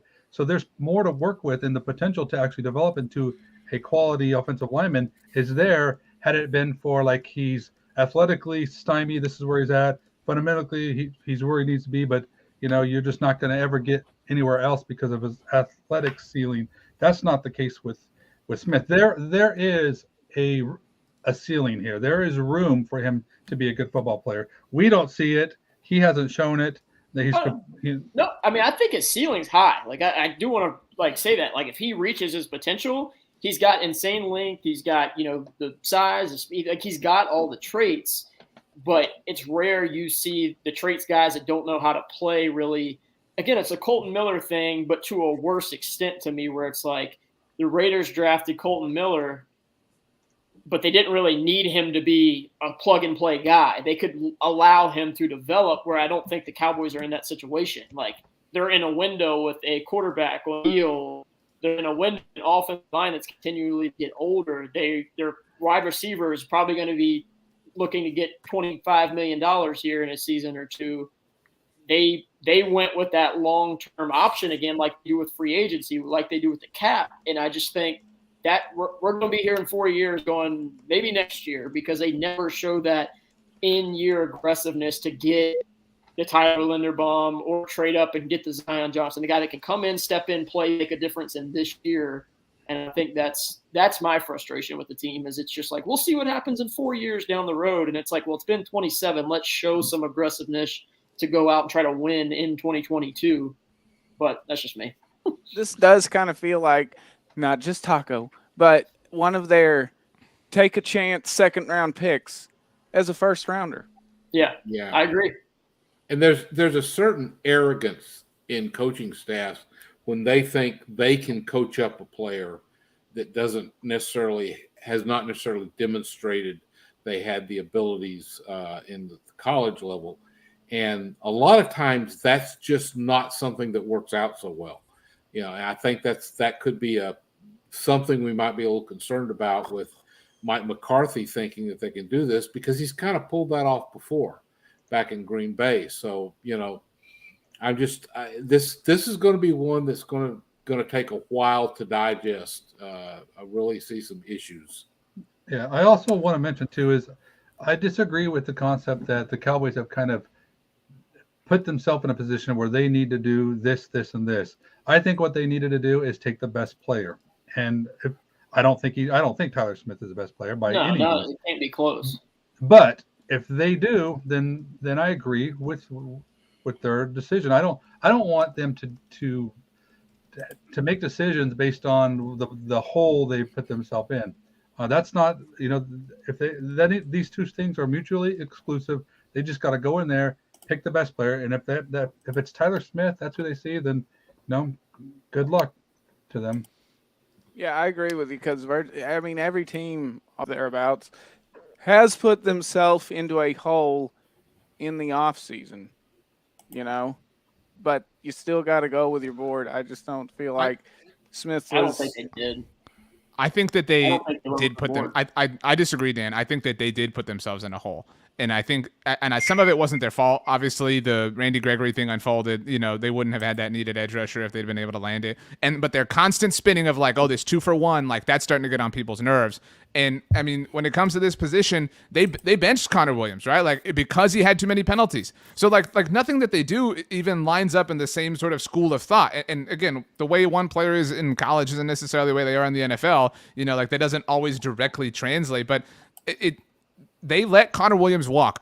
We have spent the offseason criticizing the trade of Amari Cooper and the not getting a deal done of Randy Gregory, rightly so. But I know I've written at our side about how not retaining Connor Williams could come back to be a bit of a mistake on this team. And so, they have replaced Connor Williams with an inferior player. Had they landed Kenyon Green or Zion Johnson, and it's not their fault that they didn't, obviously, they would have improved at left guard. But they have a weaker left guard, and they seemingly have the same problem where he has a penalty issue. By the way, Tony Catalina is gone for the night. He's working on some articles at bloggingtheboys.com. Roy White is joining us. Roy, your thoughts on the Dallas Cowboys drafting Tyler Smith? I mean, I'm here for the celebration, right? You guys are all super pumped. All 6 of you there with me. I mean, we're all like toasting this and celebrating the fact that somehow the Cowboys found a way to screw it up, right?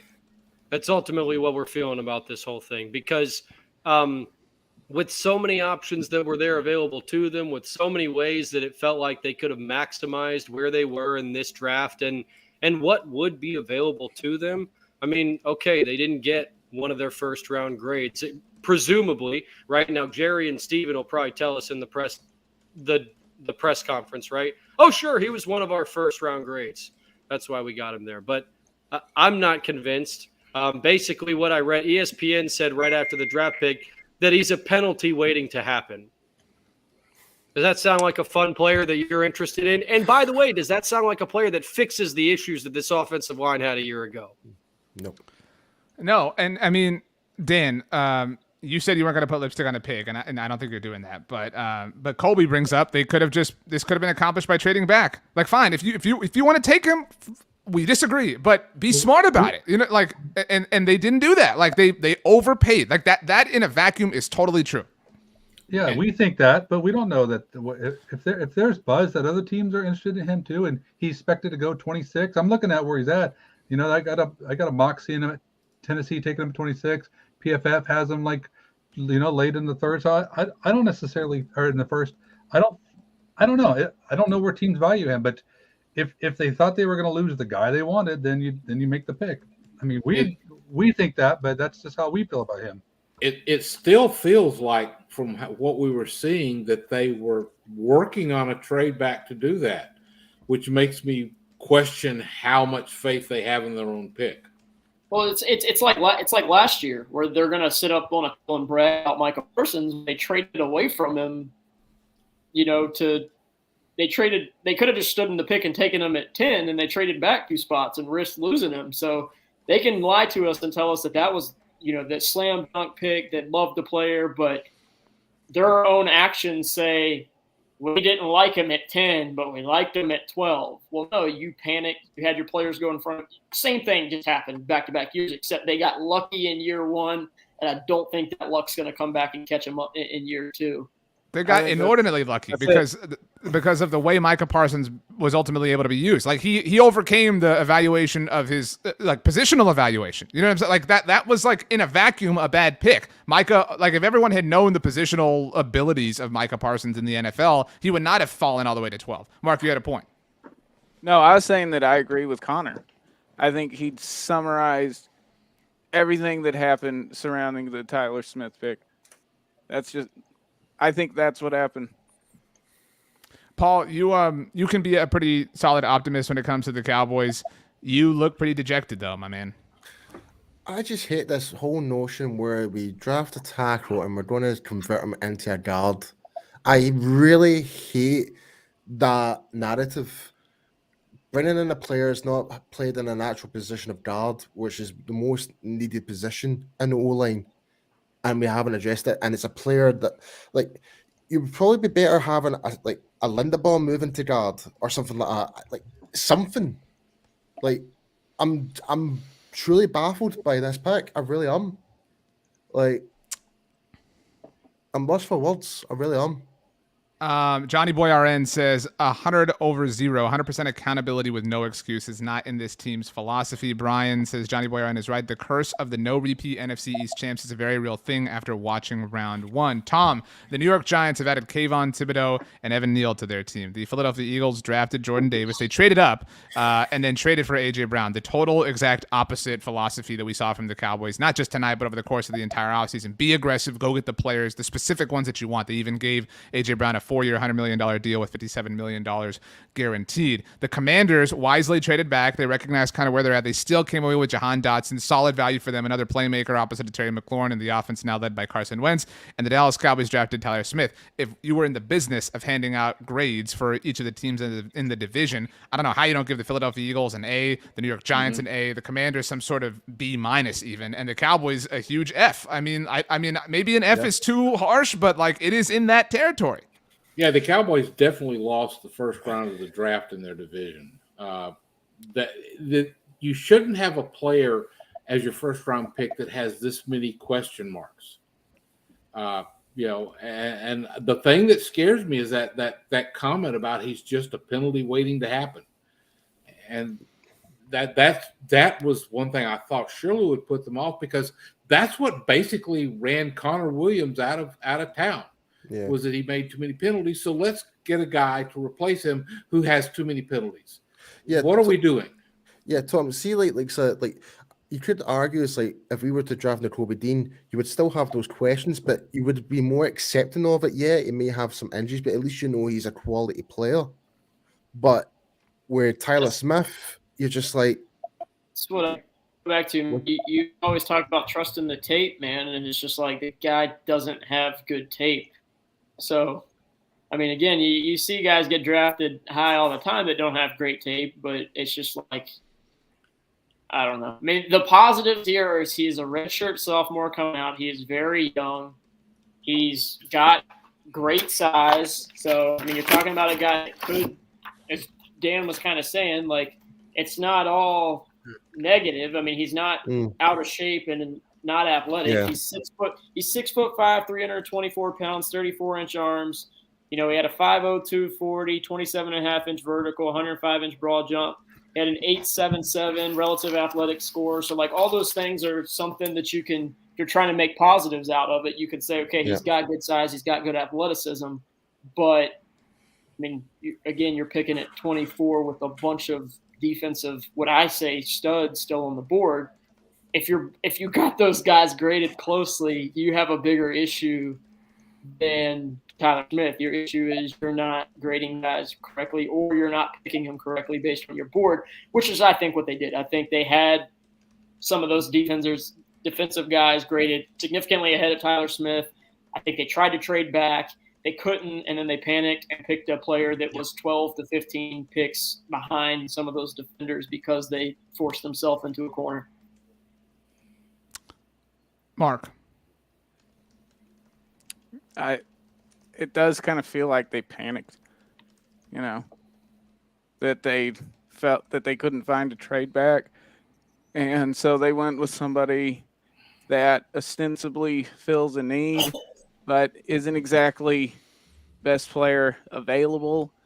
And I think I don't think anybody wanted to trade up. I don't think anybody wanted to give up that value. Can we just, they had to, what? New England just took Cole Strange. Are you joking me? Are you actually kidding me on? Cole Strange just got picked in. So we did not make the worst pick in the first round, guys. Yay! High five. We're better than Belichick. Out of Chattanooga got drafted to the New England Patriots in the first round. That was my guy going into the third round. Wow. That was your day 3 steal. Oh. Sorry, I didn't mean to interrupt you. That might have been the craziest thing that happened tonight. We had a lot of crazy things happen. RJ, do you think they panicked? Like they just couldn't find a trade partner and I think that looked at the board and were like, get that guy. So my mentions are constantly filled with like, oh, you're a Debbie Downer, oh, like whine more, whatever. And so this answer, like, I guess drives with those people's impressions of me. I think to say that they panicked is giving them too much credit.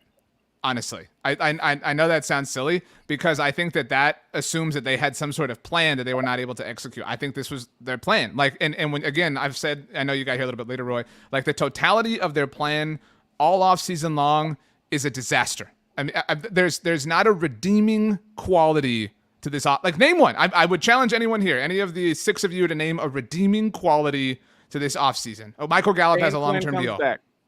Oh, okay. You know what the Cowboys off season is? They're the team where the off season happens to them, right? They don't make moves in the off season. The off season comes and it makes changes to their team. Randy Gregory, you definitely wanted him, but no, you're not getting him. Oh crap! Yeah, they're a team that like endures. To keep him, but they're the people that endure the hurricane. Like they don't put the boards up on their windows or the sandbags out or like prepare with rations and food and water. Like they don't do any of that. They just and then they sit here and they're like, "Wow, my window's smashed. Like this sucks. Like, can you believe this, guys? Feel sorry for me." You know, it's really more like when the hurricane comes, you know, and then they get pelted and everything. And then when they're in the eye of the storm, then they put the boards and everything on the windows because, you know, to get ready for the next wave. And that's what the draft is. So, Roy, I don't really totally agree that they let the offseason happen to them historically. I think that they count too much on the draft. And if they do not nail the draft, it's curtains. And so who knows what kind of impact this is going to have, not really on this season, but on 23, 24. Look, they messed up the 2019 draft, and now they're out of their depth players.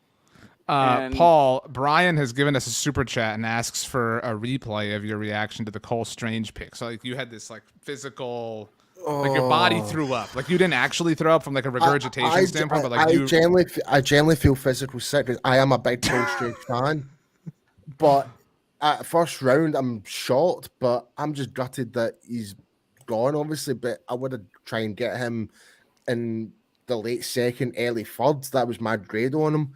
But I feel horrible, man. I feel absolutely sick.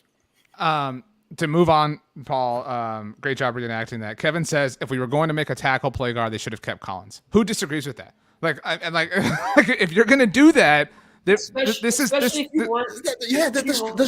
money from Collins to sign somebody. Like, I get it if you move on from Collins and you have a plan in place, but they moved on from Collins. They lost out on Randy Gregory, and then used half of what they cut Collins for to pay Dante Fowler, James Washington, and Dorrance Armstrong. It's like, dude, have a plan in place, have backup. That's my thing with them is I think they have a plan, but they don't have an in-depth plan with backup options. So if something does go wrong, here's B, C. Connor, that is who they are. If all 22 starters remain completely and totally healthy and everything goes according to plan, that is exactly who they have been from a roster construction standpoint and from like a football like philosophy standpoint. I think Connor's frozen, by the way, so he's not hearing my awesome point.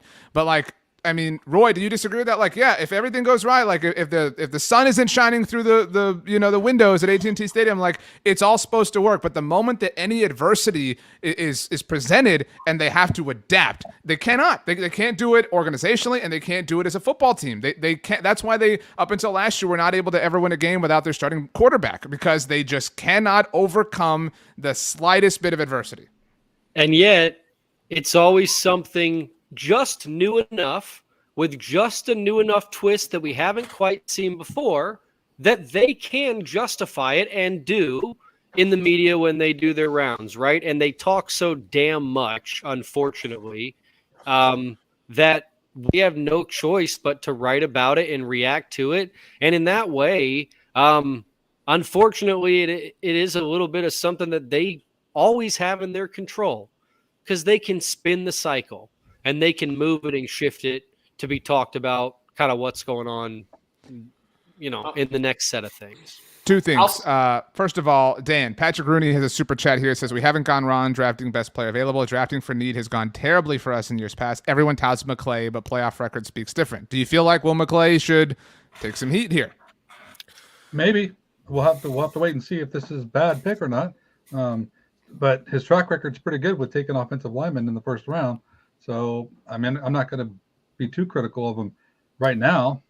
I think that the Cowboys, we've had many discussions about this, but as far as a roster standpoint, I don't have any issues with what they're putting together.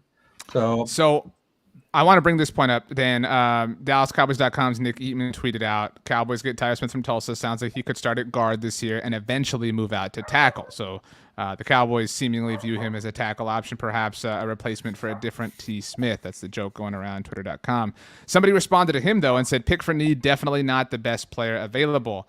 Connor, Nick Eatman responded to that tweet and said he was their best player available on their board. Yeah, then that's an issue. I mean, that's a major, major, major issue that if a guy that I have graded set, which, again, don't even use me, use Dane Brugler, who's, in my opinion, the best guy in the business doing it. He is his 50th graded player. 50th.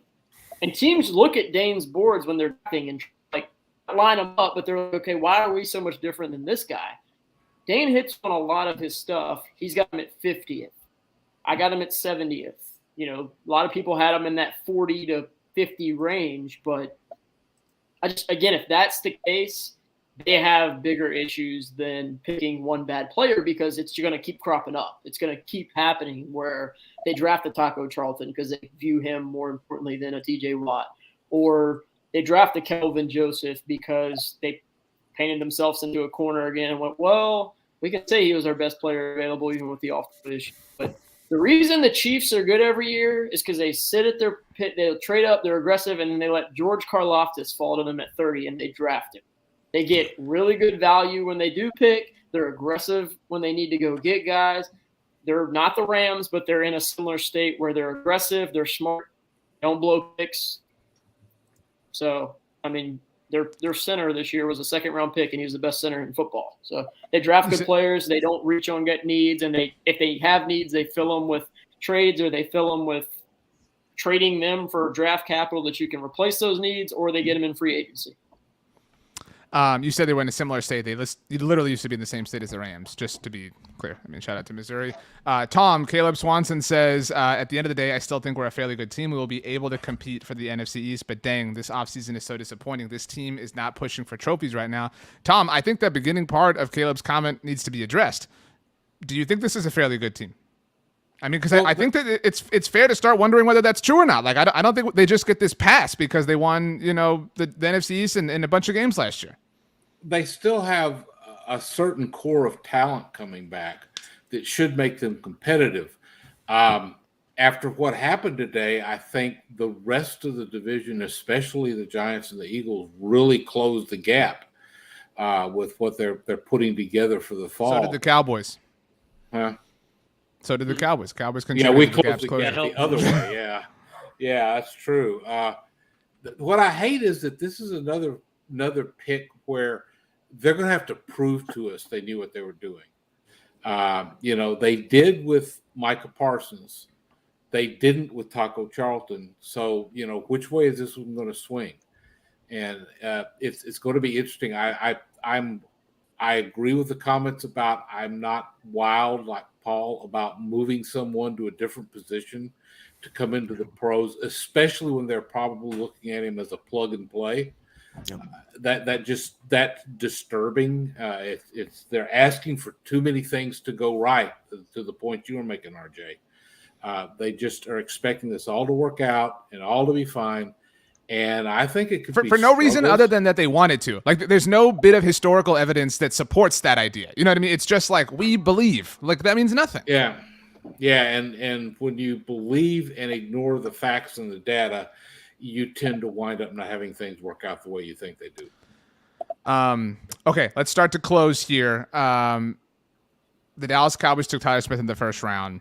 How do you feel about it? And what makes this better tomorrow? Dan, we'll start with you. By the way, Dan will be leading our podcast that will come out on the Blogging the Boys podcast network that is completely and totally assessing the pick. So that will be available on our podcast network. They're going to record as soon as this is over. Dan and a couple other BTBers. But Dan, so your thoughts here first. Yeah, well, I'm disappointed. I'm extremely disappointed. It's certainly not the player I wanted. I didn't like the player. Had other players that were graded higher, and in particular, a player graded considerably higher, and I would have loved the Cowboys to have done what I would have liked them to do, but they didn't. And so here we are. And, again, this is going to be one of those incompletes until we can really see what's going on. I mean, the plan to move him to guard, he's a really good run blocker. There is something to work with there, but whether this works out is just, it's something we're going to have to wait and see. And I'm not like really, the sky is falling disappointed. So, but I am disappointed. Mark, closing thoughts. I think that, well, that's pretty much it. It's Tyler Tuesday, play on, Taco Tuesday, nice. Because I think that's what it is. I think that this is what we feared on the roundtable 2 weeks ago. Last time I was on, when we talked about, is this the year that they're going to miss on the first round pick? And I think that they have. I think that they overpaid for Tyler Smith. I don't think they found a trade partner. I think they're going to try to sell it that he was our guy. We liked what was on the board and all of that, but he's not Travis Frederick, because Travis Frederick came from Wisconsin, where it was a Power 5 school known for their offensive line, and he's coming from Tulsa, by the way, who has only had 5 first-round picks in the all history of the NFL draft, and he's the 5th one. I think Drew Pearson will like the pick, but in terms of the rest of Cowboys Nation, I just think that this guy has got to not miss a snap during rookie minicamp, during OTAs, in order to just let the negativity kind of die down until training camp. Then that'll be a whole new set of worms. And now in 2017, you had the taco pick, but then Dallas followed it up and they got Chidobe Awuzie, they got Jordan Lewis, they got some good picks out of that draft. So it's not entirely lost, but man, they really had that Jalen Smith kind of second round gamble happen with the first pick. And I think it's just kind of messed them up going on out. Paul. Yes. Yeah, I'm just kind of lost for words overall. Just like I kind of mentioned before, I'm not a whole fan of the narrative bringing in an offensive tackle, slot him into guard as a plug and play. It's basically just putting in a temporary bandage or a band-aid on just to fix a wound, and it's not going to be the actual long-term solution to fit that void. And well, we have to address guard probably somewhere down the draft. I think we still will have to, because I don't if we're planning moving him out to tackle, if Tyron Smith gets injured, then you've got Tyler Smith going in at tackle.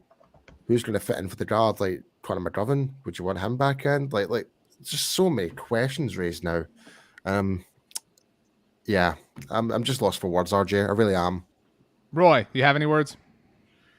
I mean, I guess I'll, end it the way I kind of came in, which is, guys, let's try to look at the bright side, okay? Apparently, Tyler Smith, on the positive, can be somewhat of a run blocker. So maybe Zeke returns to his prime, right? Here's hoping that's going to happen. Unlikely, but maybe. Also, Dak Prescott's going to be fully healed. So the fact that this guy doesn't pass protect well might not be as big of an issue. Maybe Dak can scramble a little bit more and escape some of those. And hey, he's also not going to have to go against terrific defensive linemen like, I don't know, Thibodeaux or Jordan Davis or Montez Sweat or the other players that are there with the Commanders. So it's not like he'll have to face any of those talents this season. So on the bright side, maybe there's a shot this could work out. But ultimately, no, it's kind of hard to believe that at this point, and I can see how most Cowboys fans would feel not so great about it, but we got a whole nother day to look at tomorrow, and maybe they can get their heads out of their you-know-whats and find themselves a few picks. Connor, you have been anticipating this as your worst possible case scenario for the Cowboys. It's come to fruition. It's been a little bit of time since the pick is in. Your closing thoughts as we wrap up our coverage of day one of the 2022 NFL Draft. So I was marking it out. According to my board, they had the second worst pick of the first round. Shout out to the Patriots. Shout out to the Patriots, drafting a Chattanooga center in the first round. It's not something you hear every day. But silver lining is I don't think there's much one with what they did at 24. They should have traded back. That would have been even if they would have drafted him at 30, I would have said, okay, at least you got a top 120 pick to add to it. Right. You didn't. You took a bad pick. There's still a lot of good players left. Nakobe Dean is still available. You can have a circumstance here where you have that late in your draft where you draft a guy in the first round that I didn't really like, but you come back, you get a Connor Williams, you get a Michael Gallup, you draft good players on day 2, day 3, and you go, okay, let's say they get Nakobe Dean somehow in the second round. I'll just go, shit, for this guy. Nakobe Dean is 24, and then have Tyler Smith is 56. There's a scenario where that can happen where you go, hey, it's not good. It's not really good at all, but we got such good value on day 2 and day 3 that it's not the absolute end of the world. I just wish they would stop painting themselves into these corners where we feel like they're reaching for Leighton Vander Esch, where we feel like they're reaching for Taco Charlton, Kelvin Joseph, those type of players. If you would just handle your business better before you get to draft day, that would allow you to draft freely, more open. And if it is a grade issue where they're grading these guys that high that shouldn't be graded that high, the Tacos, the Tyler Smiths, the Kelvin Josephs of the just think maybe we need to put more pressure on Will McClay and the scouting staff and go, hey, you guys are good at this, but you're not great at it. And we kind of tout them, put them on a pedestal and go, hey, you guys are a top 5 drafting team. And they're good, but top 5 drafting teams don't get, I mean, again, it worked out last year, but they didn't have a great draft grade last year. Michael Parsons turned into a superstar. And I think that's good luck. It's Dan Quinn coming here, but you can't keep getting C's and D's on your draft grades every year and then consider yourself to be a top drafting team. I think all of you had really well said points. And so I don't have anything to say about the pick itself. I mean, man, it's hard after that many of us go to come up with something new. I've used the word totality a lot. And to me, and Tom said it, I mean, there's a level of arrogance. If they prove to be completely and totally correct with this incredibly tunnel vision based level of thinking over the course of the entire offseason, good for them. Drag us. I mean, pound your chest after you win the Super Bowl because you deserve absolutely every right. What bothers me and what will bother me over the course of the next few months is the people that are saying, remember Travis Frederick, remember Micah Parsons, those picks, remember, let's just give him a chance. And you're right. And it might work out. The whole situation, Tyler Smith might turn into he might be the best left guard in the NFL this year. That exists in the world of possibilities. But I know, Tom, you and I were talking about it back and forth on a roundtable recently. The Micah Parsons pick should not have worked. It did, and that's awesome, and we should all celebrate it, but it should not have worked. They didn't even get lucky. They got struck by lightning and got superpowers. It's not only that they survived the lightning strike, they literally developed superpowers as a result of it. So it should not have worked. And the terrible thing about that, and I know we've all spoken about, when it came to free agency, that they were going to believe in their own juice from last year, how they found the J-Ron Curses and Carlos Watkinses and Terrell Bashams, and they were going to take that same approach, which they did. They have seemingly bought into their own business where they think we can do this. We can get struck by lightning again and increase the strength of our superpowers. And that's just, I don't think that's a sustainable way to do anything in life, let alone operate an NFL team. And so there is an insane, in the best possible world, this would be a huge level of hubris and arrogance. But the most likely outcome is that this is just some level of ignorance and laziness that has led to this whole project that we have to watch unfold fall after fall after fall after fall. I got 2 things and I got to go, but I love what Philly did because I feel like they traded their pick when guys that they wanted went, and they went, you know what? That would have been a perfect opportunity. I think they wouldn't, but to get on the phone with San Francisco and go, you guys don't have a first-round pick. We need a receiver. You got a receiver that's unhappy. Let's get this thing done for 4. Well, Philly just did with A.J. Brown. So, I mean, that's a thing that I wish that, hey, instead of – and maybe they did love the player. I know somebody said that was their top-rated player. If that's the case, like I said, there's bigger issues involved. But I think that they got, like you said with Parsons, kind of got struck by lightning, panic, couldn't find a trade-back partner, and picked a guy. But like I said, the good thing is I'm got to head out, but Nakobe Dean's still available. Andrew Booth Jr. is a corner who I got graded pretty high. Jalen Petrie, Christian Harris, Roger McCreary, Perrion Winfrey, David Ajabo, Boye Mafe, George Pickens, Sky Moore and George Pickens both made it out of the first round. That's something that we didn't know if it would happen. So if you want your receiver, if you need a receiver that you guys that you could go get, unmatched still available. Arnold Ebiketie, Penn State edge rusher, a guy that you could, move up to if you want. But there's still good players available. I got a ton of good talent still available on my board. I know Dane does too. So let's have a better day too, and maybe make up for the sting of the Tyler Smith pick. Connor, before you go, who would you have taken there? Who would you have taken? With that, you had to stay. Yeah, 24. Like the Cowboys, they had to stay. Who would you have taken? Because I think we should all go around and put our stamp on who we'd have taken because, hey, you had to take somebody, right? Yep. You got here late, Roy. The consensus was Jermaine Johnson, I think, among that's who I would have gone with. My top-rated player was Tyler Linderbaum. I don't think they would have drafted him. But that wasn't real. That if we're calculating based on the Cowboys math of it all, okay. Well, in that case, it would have been Nakobe Dean, George Karlaftis, Jermaine Johnson. Those 3 in that order. Yeah. All right. Okay. Well, thanks Well to everyone smarted, for joining us tonight. We'll be here all throughout the draft. So we'll be back same time tomorrow on Friday. These conversations will be podcasted as well. As well as the other podcasts that we offer at Blogging the Boys. We'll have tons of stuff at bloggingtheboys.com. We'll have another video up specifically about Tyler Smith here on the YouTube channel. Connor's gone. We have all sorts of stuff on social media. Roy, the last word belongs to you. Make it great. Hey, look, tomorrow's a better day, right? We're all going to wake up tomorrow and we're still going to be here.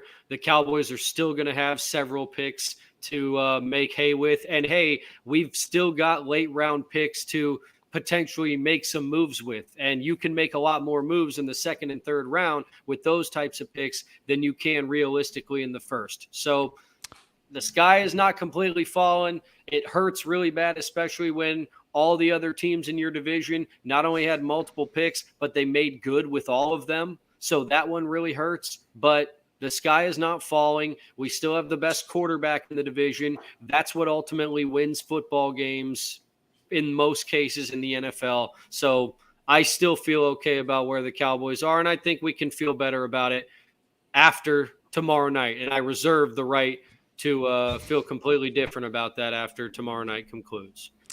Well said. Thanks for hanging out, everybody. Thanks to all of our BTB staffers that joined us. We'll see you all on Friday night. Congratulations to Tyler Smith, the newest member of the Dallas Cowboys. Let's do it, guys.